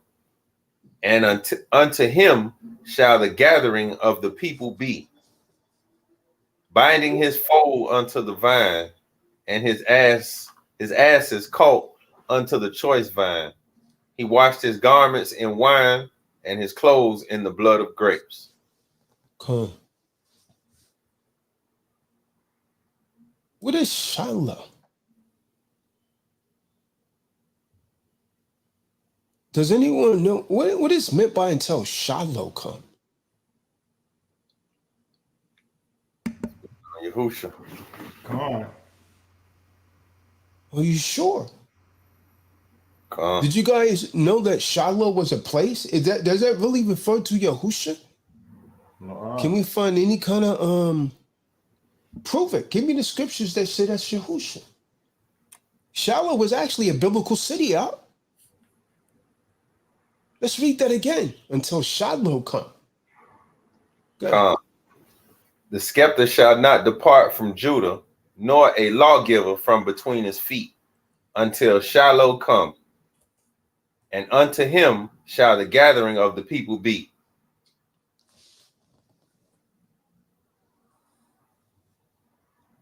Unto who? Read on. Binding his foal unto the vine, and his asses caught unto the choice vine. He washed his garments in wine, and his clothes in the blood of grapes. His eyes shall be red with wine, and his teeth white with milk. Let me ask you guys this. Did you know that Shiloh was a place that the temple was actually moved to? It was in Shiloh. Shiloh is not a name of some man. Let's look at the etymology of the word Shiloh, because that way, hey, you got your Sefer with you, Benaiah? Come on, I'm about to get my Bible dictionary to see if I...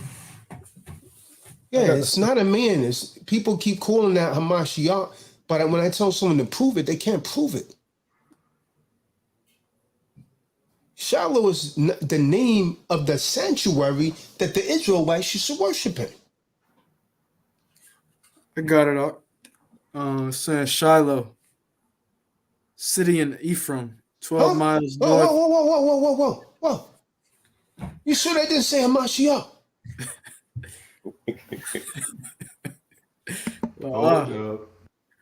This is where we used to worship at. Before the first temple was even built, we were worship in this sanctuary called Shiloh. Then it moved to a biblical city named Shiloh. Gary. Come on, city in Ephraim, 12 miles north and east of Bethel, where the tabernacle remained. So the tabernacle was put there. But before it was put there, we used to worship in it. Oh, now it's gone. But y'all saying it's Christ. I want the scriptures that prove that Shiloh is Christ, because it's not the name of a man. It's the name of a place. Okay. See, the King James Version throw a lot of people off when it says until Shiloh come. and he will come riding. What, the city's gonna come riding in? So I was gonna tell you to read that in your Sefer, or just look it up in the Ibri. Go ahead.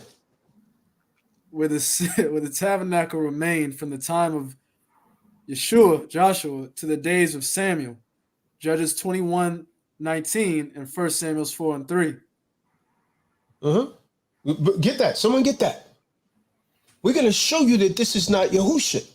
See, the way that King James Version is written, it makes you think it's talking about Christ. No, man, it's talking about until Shiloh comes, when the temple comes. Judges 1 Samuel 4:3, right? Yeah, come on, that one as well. Come on. The book of 1 Samuel, chapter 4, verse 3. And when the people would come into the camp, the elders of Yasha said, wherefore hath Yahuwah smitten us today before the Philistines? Let us fetch the ark of the covenant of Yahuwah out of Shiloh unto us. So when you gonna get the covenant out of Christ? Nah, man. It was a place. The covenant, the ark of the covenant was in a place called Shiloh.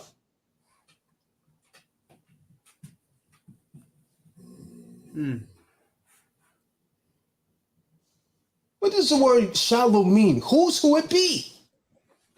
Whose who it be? The ark of the covenant belongs to the Israelites. Go ahead, read, King. Go ahead. Come unto us, that when it cometh among us, it may save us out of the hand of our enemies. So the people sent to Shiloh, that they might bring from thence the ark of the covenant of Yahuwah of hosts. Okay, so they're bringing out of the covenant out of Shiloh.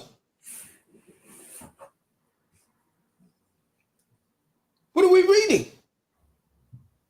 Ain't no Yahusha walking around the earth yet. Shiloh was already right there. You gave another scripture up. Judges 20. Judges 21 and 19. 19. Come on.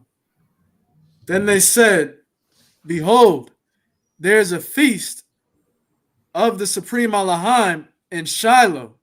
Oh, no, there's a feast inside of Yahusha and Christ?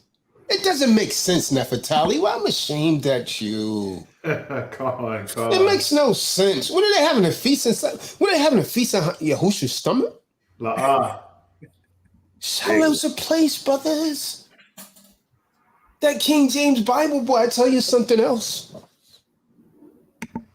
God.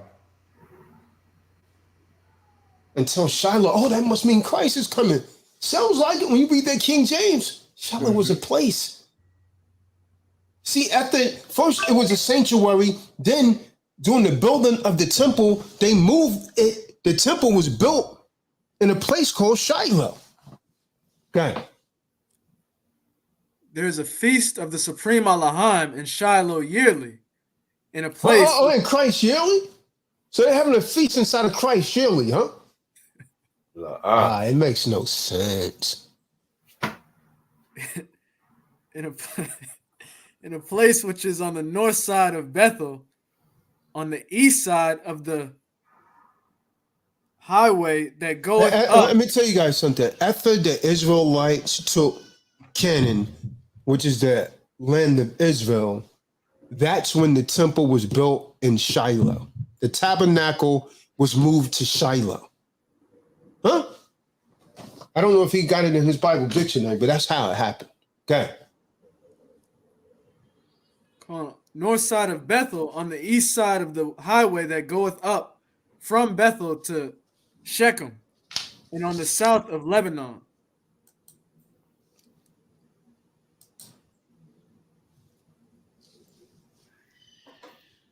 Come on. Show you something. Hold on, son. I want you to tell me if this looks like Yahusha. Does this look like Yahusha to you? This is Shiloh. Is that what Yahusha look like? A bunch of rocks and all this? That's That's Shiloh. Oh, go ahead. I mean, I should be go ahead. I was gonna ask. You said when they drove out the Canaanites, wasn't that during Joshua's time? Come. So yeah, so that's like 16, 17, I think. Way before Yahusha came. When they drove the Canaanites out of Canaan, and that name became named Israel, then they constructed the tabernacle in a place named Shiloh. They drove them out in Joshua 17, and Joshua 18 is where they assembled together. Is what it looked like. Verse 1.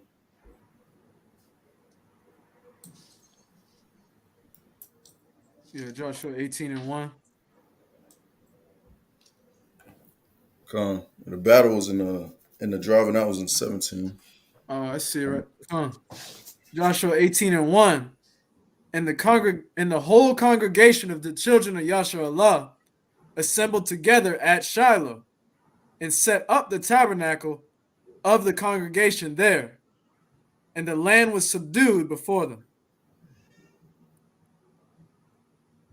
Yeah, but when you read the these Bibles, man, the Christian Bible, they give a depiction that this is definitely, Yahusha.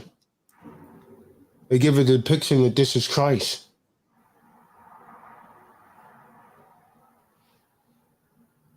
Yeah, this dictionary even mentions that the second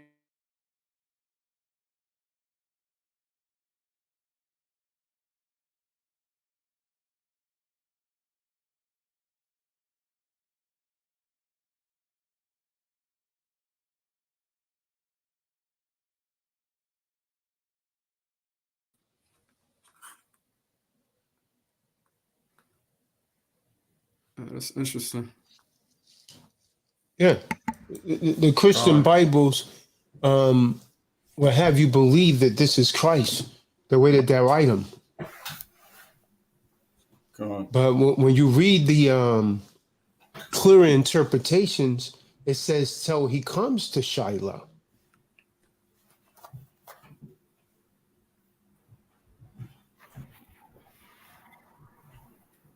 Part of the etymology, I'm seeing that Shiloh is a heavenly place. But they make us, when we read these English transliterations, they make us believe that it's Christ. Joshua 18, verse 1, did we read that? 18 to 1 to 10, you read all that? No, just 18:1. Yeah, read all the way to the 10th verse. Get the clarity on it. This book of Yeshua, Joshua, chapter 18, verse 1. And the whole congregation of the children of Yahusha assembled together at Shiloh. Assembled together at Shiloh. Go ahead. And set up the tabernacle of the congregation there. Did I not just say this? That they took it from Canaan. That's where the tabernacle was established. And the land was subdued before them. Verse 2. And there remained among the children of Yahusha 7 tribes, which had not yet received their inheritance. And Joshua said unto the children of Yahusha, how long are you slack to go to possess the land which the Supreme Elohim Yahuwah of your fathers hath given you? Give out from among you 3 men for each tribe, and I will send them, and they shall rise and go through the land and describe it according to the inheritance of them, and they shall come again to me. Verse 5. So what happened? Hold on a second. So what happened? The reason that people are thrown off is because of that Roman Vulgate. And then in the King James Version, they just went on and kept interpreting it as if it was a man, as if it was referring to a man. But we're seeing right here, man, in Yahusha, it's a place. God. Come. Verse 5. And they shall divide it into 7 parts. Judah shall abide in their coast on the south. Okay, stop right there. Let's go to Jeremiah. Let's get Jeremiah 7 and 12. Watch this. Watch this. I'll show you it's a place and it's not a man. These English translations, man, this is where you got to have a good Bible dictionary, man, a concordance, and a Hebrew Bible dictionary. Joshua, you will be astonished by what you thought you knew. Jeremiah 7 and 12. The book of Jeremiah, chapter 7, verse 12. But go ye now unto my place, which was in Shiloh. What? Go you now into my place, which was in Shiloh. Come. Okay, read. Where I set my name at the first. He's talking about the tabernacle. Okay. And see what I did to it for the wickedness of my people. Yasha Allah. See that? It got destroyed, man. You see that? You see that? Jump to verse 14. Therefore will I do unto this house, which is called by my name, wherein ye trust. No, he's talking about destroying the temple right now. You see what I'm saying? You see why I say that the temple was in Shiloh? Okay. Wherein ye trust, and unto the place which I gave to you and to your fathers, as I have done to Shiloh. He didn't do nothing. He didn't do that to Christ, man. He done it to the place.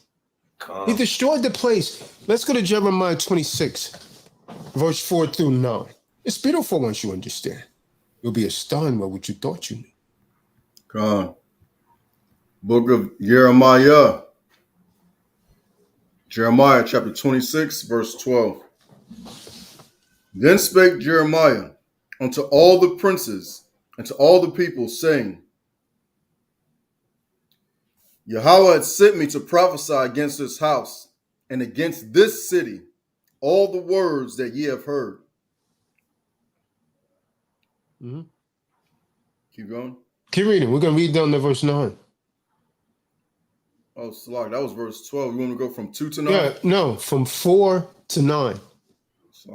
Jeremiah 26, verse 4 through 9. Okay. Jeremiah chapter 26, verse 4. And thou shalt say unto them, Thus saith Yahweh, if ye will not hearken to me, to walk in my law, which I have set before you, to hearken to the words of my servants the prophets, whom I sent unto you, both rising up early and sending them, but ye have not hearkened. Then will I make this house like Shiloh, and will make this city a curse to all the nations of the earth. Mm-hmm. So the priests and the prophets and all the people heard Jeremiah speaking these words in the house of Yahweh. Now, it came to pass. Now, so hold on. So what can someone tell me what he's talking about here? He's talking about the temples about to be destroyed. Remember, the temples was destroyed the first time by the Babylonians. So this is what the Most High is warning them about. I'm going to destroy this temple, man. It was destroyed by the Babylonians. Then, under Darius, they was allowed to go back and rebuild the temple. And when they went there, they started mating with all these other nations. So the priest Ezra went there and made him repent and divorce all those women of the other nations. So that's what's going on here. Go ahead, Verse 8. Now it came to pass when Jeremiah had made an end of speaking all that Yahweh had commanded him to speak unto all the people, that the priests and the prophets and all the people took him, saying, Thou shalt surely die. Why hast thou prophesied in the name of Yahweh, saying, This house shall be like Shiloh, and this city What shall house be... is he talking about? He's talking about the temple, the house of the Most High, because the Israelites became wicked. And he sent Nebuchadnezzar and them to destroy it. Just like you're wicked today, man. Go ahead, And this city shall be desolate without an inhabitant. And all the people were gathered against Jeremiah in the house of Yahweh. Mm-hmm. See, they all went against Jeremiah. They didn't want to hear that. They didn't want to hear it. So the way they did it, written a lot of these, but no, you have your Sefer. I'm interested to see how that reads in the Sefer. But read that verse that he read that Nefertali and Kedar was saying is Christ. Read that verse when it says until Shiloh come. Like they talking about Christ come riding in on a ass. That's Bereshit 49:10. I'm reading that Sefer now. You done made me put that King James down. The book of Bereshit 49 verse 10. The scepter shall not depart from Yehuda, nor a Torah giver from between his feet until Shiloh come.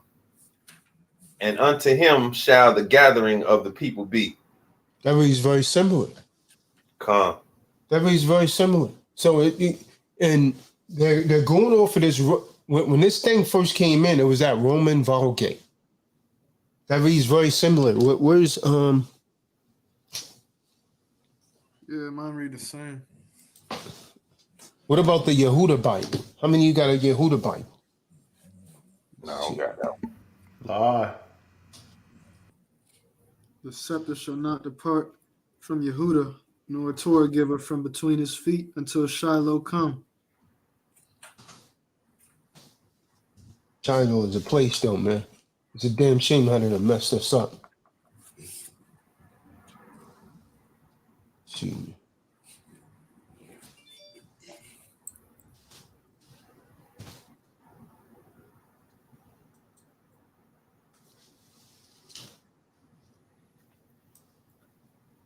Terms like this is where it becomes imperative to look it up in the Ibrit. The scepter, what is that? It's a rod, it's a staff. Will not depart from Judah. So we're talking about the tribe of Judah. It's in the staff. What is that? That's representing the leadership, the kingdomship.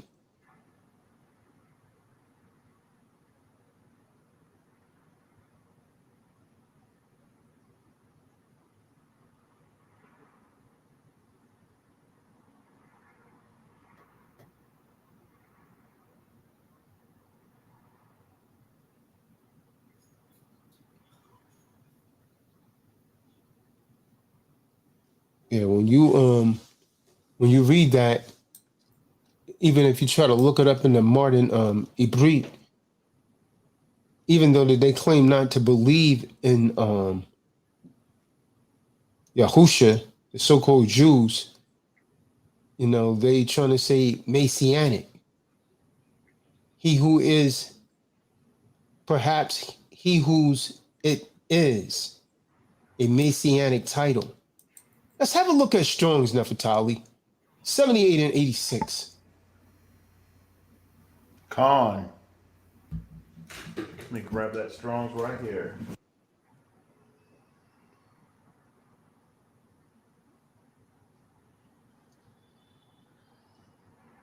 Shiloh. And this is in the Hebrew section, correct, Al? Yes, 7886. 7886.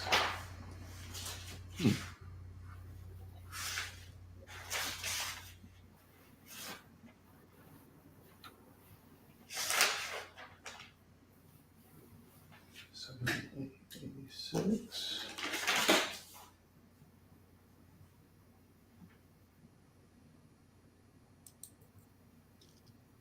$78.86 Shiloh from H7951. Tranquil. Shiloh, an epithet for the Messiah. Shiloh. And we know epithet is just as well as a synonym for a notorious slang, something that's not true. So this is a epithet of the Messiah, Shiloh.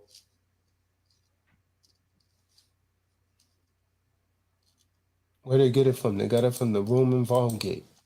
Hmm. It's never used until then, man. Come on. So more than this is why even with the damn Strong sometimes I've seen a couple things off on that when you compare it to the ancient Hebrew. Because remember those Amalekites in that book, man. Come on. When we look at the etymology and of the word Shiloh, it makes no sense. It just makes no sense. Makes no sense, man.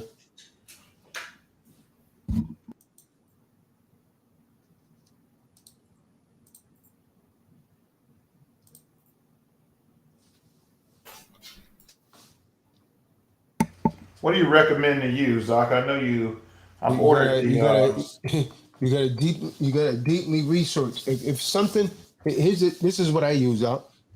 If something conflicts with another scripture, then I know something's not right there. You see what I'm saying? Mm-hmm. that Genesis, that Bereshit 49 and 10, if that conflicts with another scriptures, and you read these other scriptures and you see this was a place, and they're talking about Hamashiach and Genesis 49 and 10 up. Were they talking about Hamashiach then? No. The nation was just being created. You see what I'm saying? Come. That's how you know they've been in the book, up. That's how you know they've been in the book. We're going all the way back to Bereshit 49 and 10, and they talking about the coming of the Messiah. For what? Ain't nobody. You just putting together a nation right now. God. You see what I'm saying? Come. But if the Most High don't put the spirit on you to understand it, you won't get it. You know what I mean? It doesn't make sense. Hold on, we looking for a Messiah already in the nations that's being created. That's when his sons went to him and he's naming them, telling him what's going to happen. Come. That's the prophecies. Come. Yeah. Well, if Esau ain't the devil, I don't know what it is. They're gonna put somewhere. They're gonna put something in there in 49 and 10 about Messianic. Wow. You see what I'm saying? Come on, man. Is that just in the King James version, or is it reading like that in the Sefer? No, he was just reading it from the Sefer. He was reading it from the Sefer. Same thing. See, this is why I tell people, man, the Sefer's okay, but all them other books in there, man, don't follow that garbage, man. Those are not the original books. The only reason I tell people to get the Sefer because it mentions the name. You understand? But a lot of that is off. And lots of times it doesn't even interpret the Hebrew words like some of the Hebrew Bibles that I have. See, when you come over something like that, go and look at the etymology of it. Look at the etymology of it.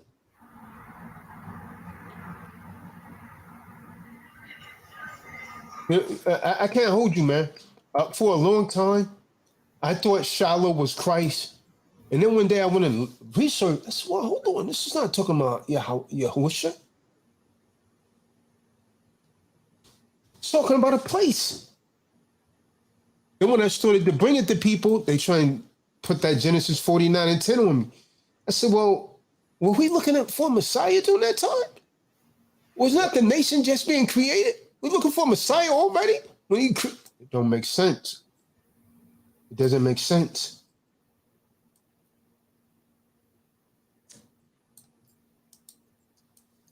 Bible dictionary doesn't say it's a Christ, except for the part where they done been in there and trying to put it on that. And if you do enough research, you'll see that nonsense came from that Roman Vulgate. And King James, he just went right along with it and put it in there like it was talking about Yahusha. Come on, it says this. Even the dictionary is saying it's of uncertain origin as to why it's claiming to be the Messiah, which is crazy in a dictionary. Like, I've never seen that where it says, "Hey, we don't know where to even get that type of concept from." But I know where they got it from. They got it from the Roman Vulgate. If you dig a little deeper, you'll know too, because you'll see it. They changed the meaning from until he comes to Shiloh. They changed it to until Shiloh comes. That's crazy. If that ain't the devil, I don't know who is. Why ain't that the point of a dictionary though? That's terrible. This is why in the English language, I don't see why brothers are so astonished, man. This is why in the English language, I tell people to get an unabridged dictionary. Because in modern dictionaries, you see the words and all change, man. Come.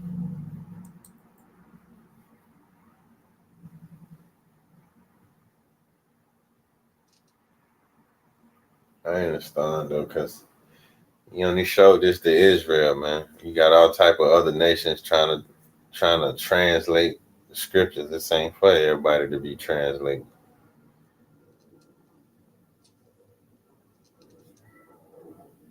Go to adding and putting stuff in.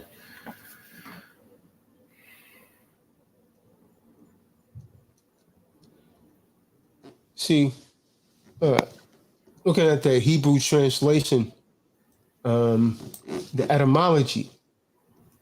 What's this? Let me share my screen here. See, they trying to say, now how they talking about a messianic meaning in Genesis, man?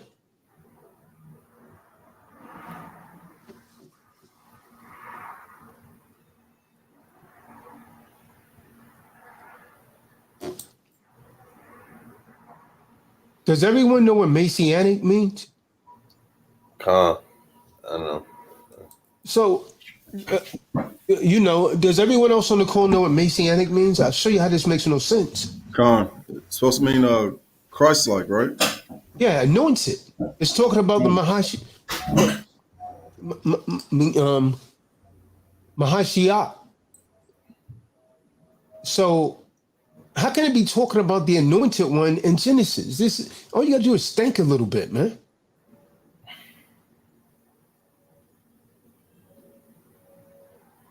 That's a contradiction right there. It makes no sense. It's a big contradiction. Because they're talking about messianic texts before the Hamashiach was even around. Come. And then this he giving the prophecies of all the 12 sons, like what's gonna happen in that 49. So messianic essentially, brothers and sisters, to mean Messiah, like his Greek counterpart, Christ. So how could this thing be talking about Christ and Bereshit? It makes no sense.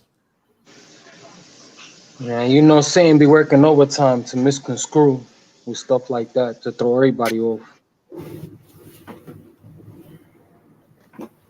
And the word, supposedly it means he whose it is. He whose it is. At least that's what they've interpreted it to be, right? Is personificator Tranquility Town.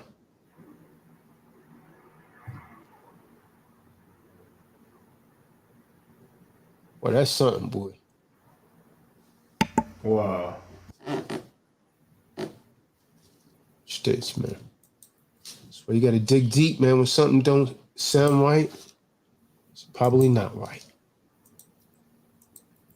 Shalom. Someone want to read that?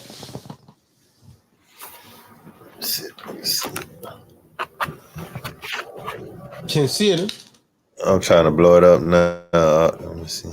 He whose it is.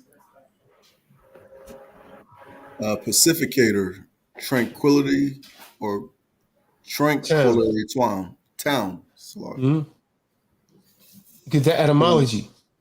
From Shur, which is short for Asher, whose and if only would be that, may it be, from the verb shala, to extract, or be at prosperous rest.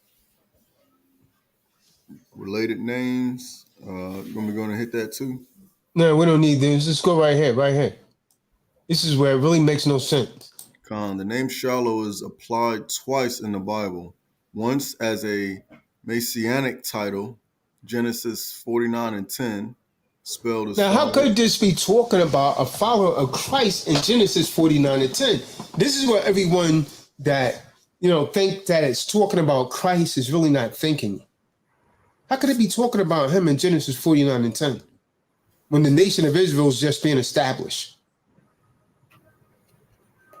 This is, you guys do realize this when they go to Jacob and Jacob's going to tell them their fate.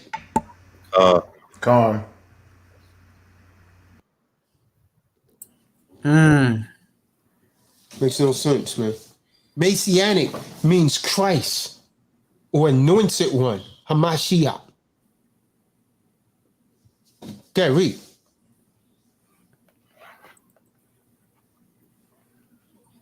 Town in Ephraim. Town in Ephraim, spelled three different ways as follows, but most likely that last one. The town of Shiloh is most famous for being the first seat of government of the invading Israelite forces under Joshua. See that? At Shiloh, the tent of the meetings was set up, Joshua 18:1, and the land was divided, 18:10, and judges were seated up to Eli and Samuel, 1 Samuel 1:9. The prophet Ahijah was called the Shalonite, 1 Kings 11:29, which may have meant that he physically hailed from the town of Shiloh, like the Shilonites mentioned in 1 Chronicles 9:5 and Nehemiah 11:5.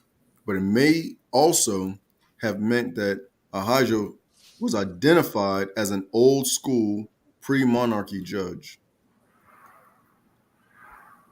As you can see, they don't know. You see, that was debate. They was debating over it, the meaning. All right. They don't know. Messianic title so important meaning are at once disputed. BDB. Theological Dictionary leans towards a reading that Jones Dictionary of Old Testament's proper names resolutely rejects, namely a compound two elements. The first one being Shah, the short of Ashar, meaning whose or whose. So the truth is they don't know. They've been debating about it, so-called scholars.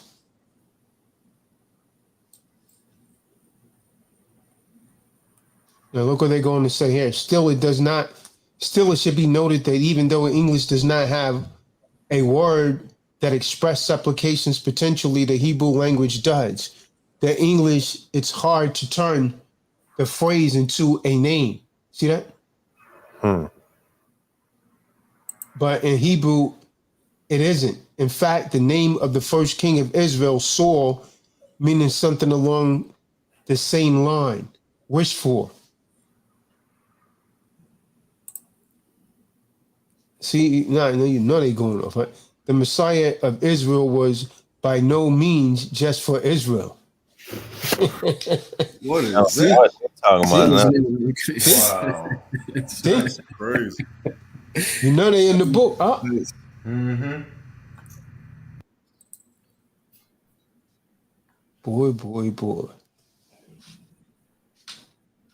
You can't trust Esau, boy. Well, you may as well let Nicholas Careford interpret that. Oh, wait. I mean, so this is where common sense has to come into play, huh? You can't be talking about a Messiah when the nation is actually just being created. The Ten Commandments and nothing's come yet. Do you guys get that? Yeah. None of that's come. We're in Bereshit here, man. They ain't broken no laws up.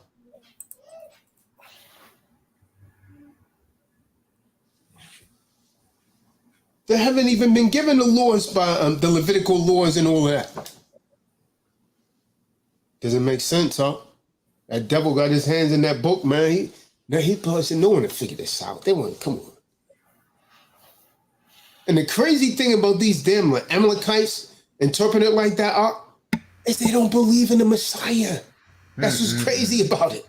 Wow. But they have the audacity to put Messianic in there, meaning that you're following the anointed one, which is Christ. It makes no sense. Yeah, that's crazy. The understanding of it is clear, though. Everywhere else you've seen Shiloh is talking about an actual city. Like, you can't find it nowhere else in the scripture that's referring to the Messiah. So that's, precept upon precept, line upon line. That's crazy because some of them identify as quote unquote Messianic Jews or something like that. Like, what? What are you really saying about yourself? That's crazy. It's him in New York in the subway.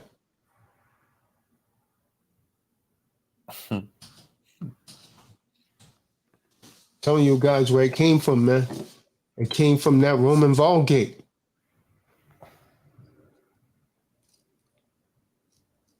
That's what you get, though, every time, other nations try to handle these scriptures out. Yeah. Straight confusion. Most I ain't no author, no confusion.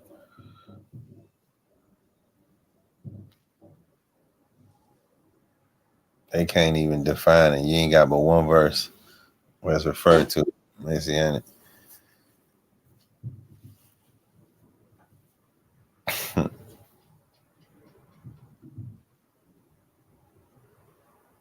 No, they're trying to play with the meaning of Messiah. Like I said, how could one be referred to as a Shilonite if it's not talking about a place? Come on.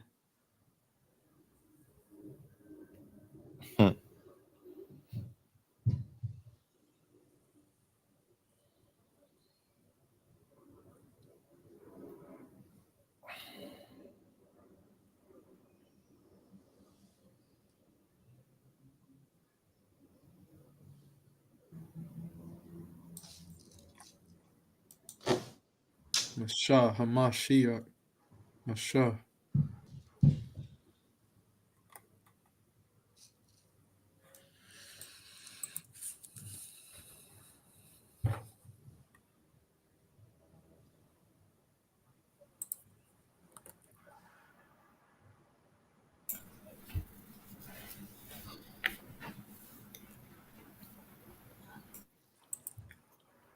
Come on, Ahijah the Shilonite.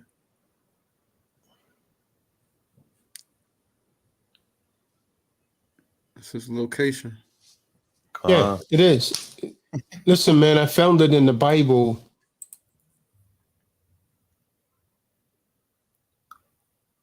What was it, like 32 times where it was referring to a place? 32 times.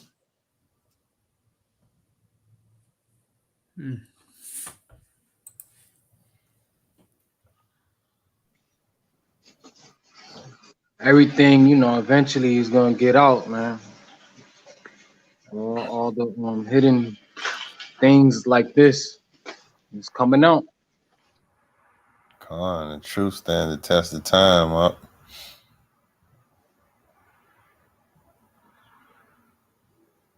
I'm saying it's only one scripture, one verse where Shiloh is considered to be Messianic. Everywhere else it's a place. In Shiloh, at Shiloh. And they ate yearly at Shiloh. God. The devil going in the Bible, boy. Can't trust him. God. The Romans even had named a cult called Shiloh. That's how wicked they are. Man, this Christian church, I went to it when I was small, called New Shiloh.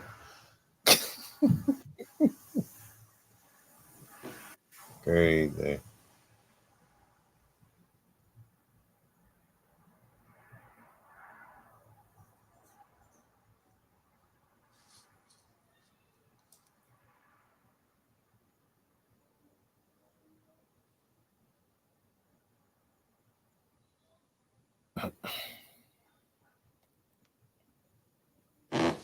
Christians, boy.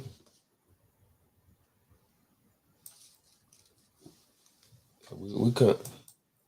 When, as soon as they say that was talking about Hamashiach, the whole subject matter changed up, man. Had to go in on that. Come. Well, we was talking about bringing in sheep.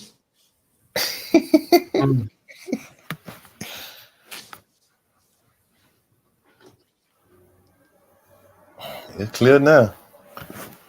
Shiloh is a place. Nefertali. Con. Well, I definitely learned something, Knock. Like I said, those Amalekites had me tricked once again. They had me thinking that Shiloh was Yahusha. Now look at that. What we coming to find out tonight? That's a landmass. Ain't nothing but a vampire in a black van. That's all it is. Shame, Amalekites. Got to keep a close watch. Come. Go to show you how it's just, man, it's so important to study these scriptures and break them down. You reading so fast, and what you think you be understanding, you be way off. Con.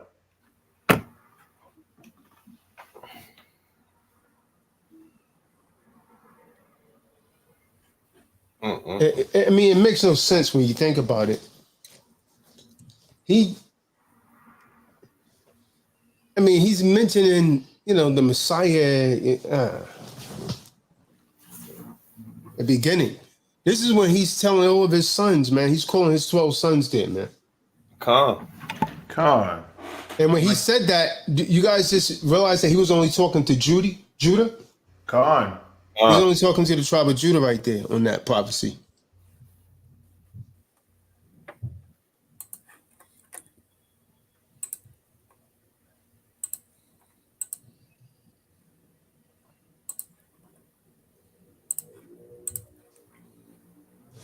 Boy. Yeah.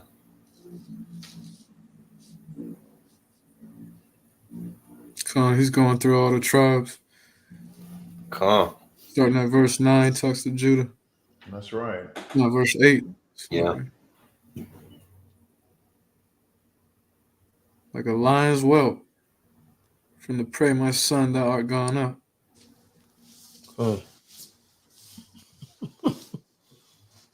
As vicious as a lion's whelp. With my pen.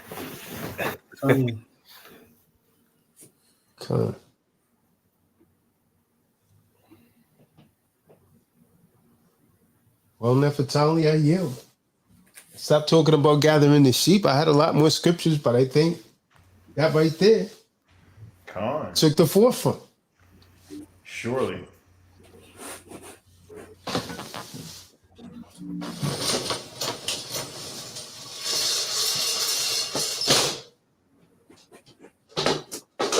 The etymology research brings out so much at the end of the day. Over the high then. So do you recommend using the lexicon on? I cross-reference everything, Nefertali. I cross-reference everything. I always make sure I can find it in 2 or 3 places. Suspect. What you see in Ben Yahudi's may not be the same that you find in another one. You know what I mean? God. Come on. Because Ben Yahudi is really not the son of Judah. I know exactly who he is. That's right. But that's what he said his name is, y'all. If you see who he is, you say, what the hell is this? Unusual. I mean, he said, I'm the son of Judah. Ben, son of Ben Yehudi. Ain't nothing but a dirty Oh, Edomite.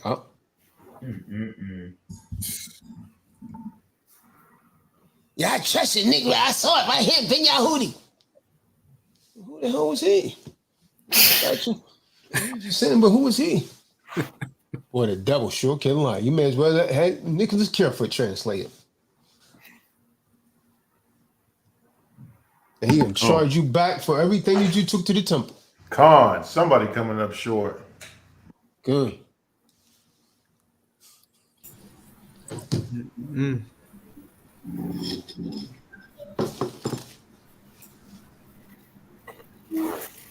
that's it for me, man. If you guys got something else, gotta commence to trying to resolve this computer issue, man, with the speaker drivers here. Has that guy not corrected that, or any kind of follow up with them chargebacks? Like, that's wild. Haven't seen Careford on here since that night that he came. The guy sent the email. I forwarded it to all of you guys. You guys didn't read it? I got it, but it was empty. I didn't say nothing. Yeah, it was empty. Nah, man, it said a lot. See if I can find it again, man.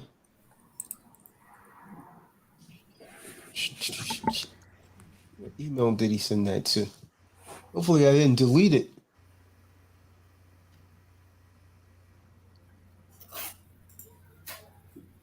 I will do my due diligence to bring more occupants and brothers and sisters to the channel. I will do that much. Let me get back to printing out those flyers because I was handing them out. I actually was getting people to tune in. You know, they stick, but they definitely tune in.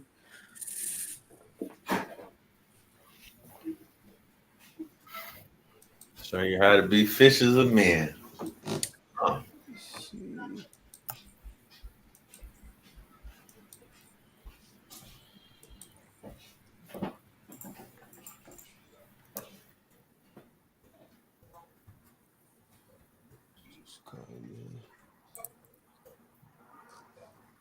Email was that in?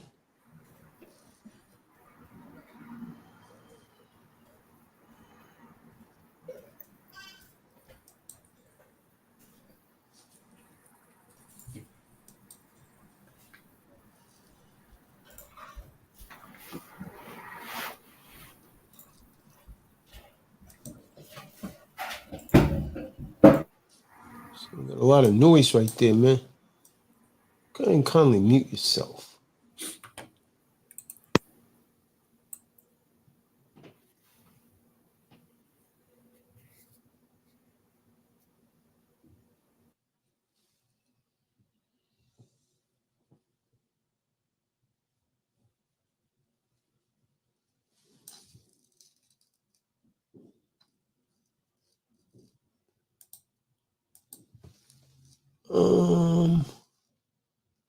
Where's the email, man?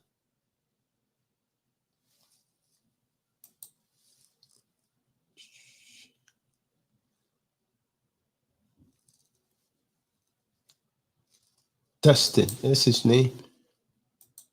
All right, I got it right here. I'm gonna forward to you all again.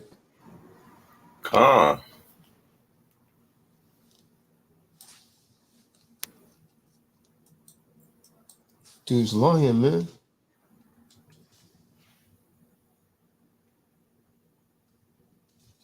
Hey, you remember that dirty hoe?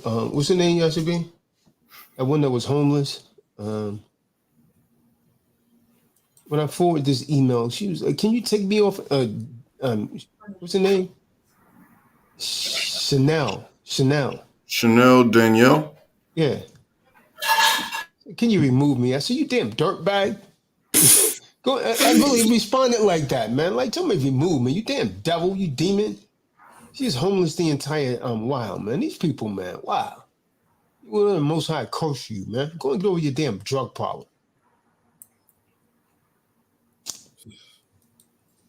I don't know if she was. Man. Yeah, man. Spirits be jumping on these people, man.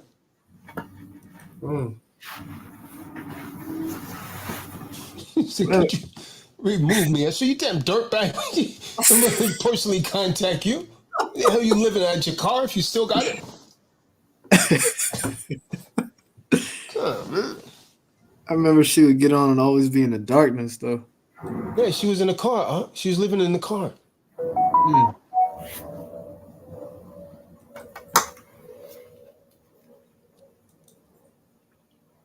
Yeah, I just forwarded it to everyone, man. These people never cease to amaze me, man.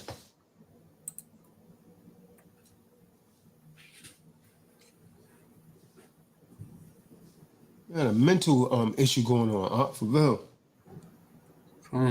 Real mental.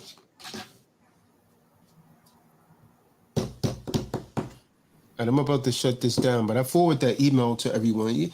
So he's trying to give him a call. Yeah, but you know something's fishy, man, because the dude haven't really been around. You understand what I'm saying? Mm-hmm. Con. Well, he's saying a lot in this email, though. Yeah, that dude aired him out. You see what I'm saying?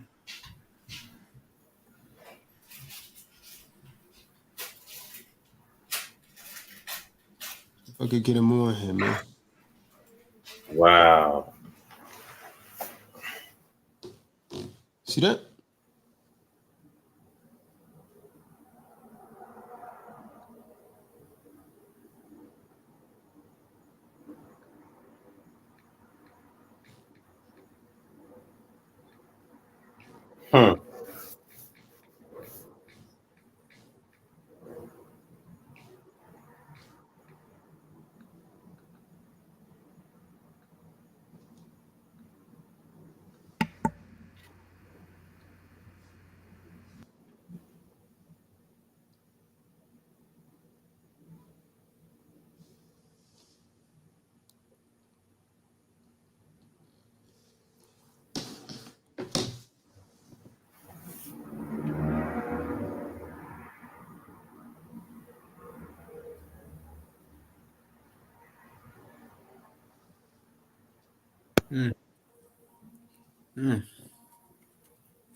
He's picking up. 4, 7, 7, 4. Por favor, deja tu mensaje después del tono. Yeah. It's clear, man.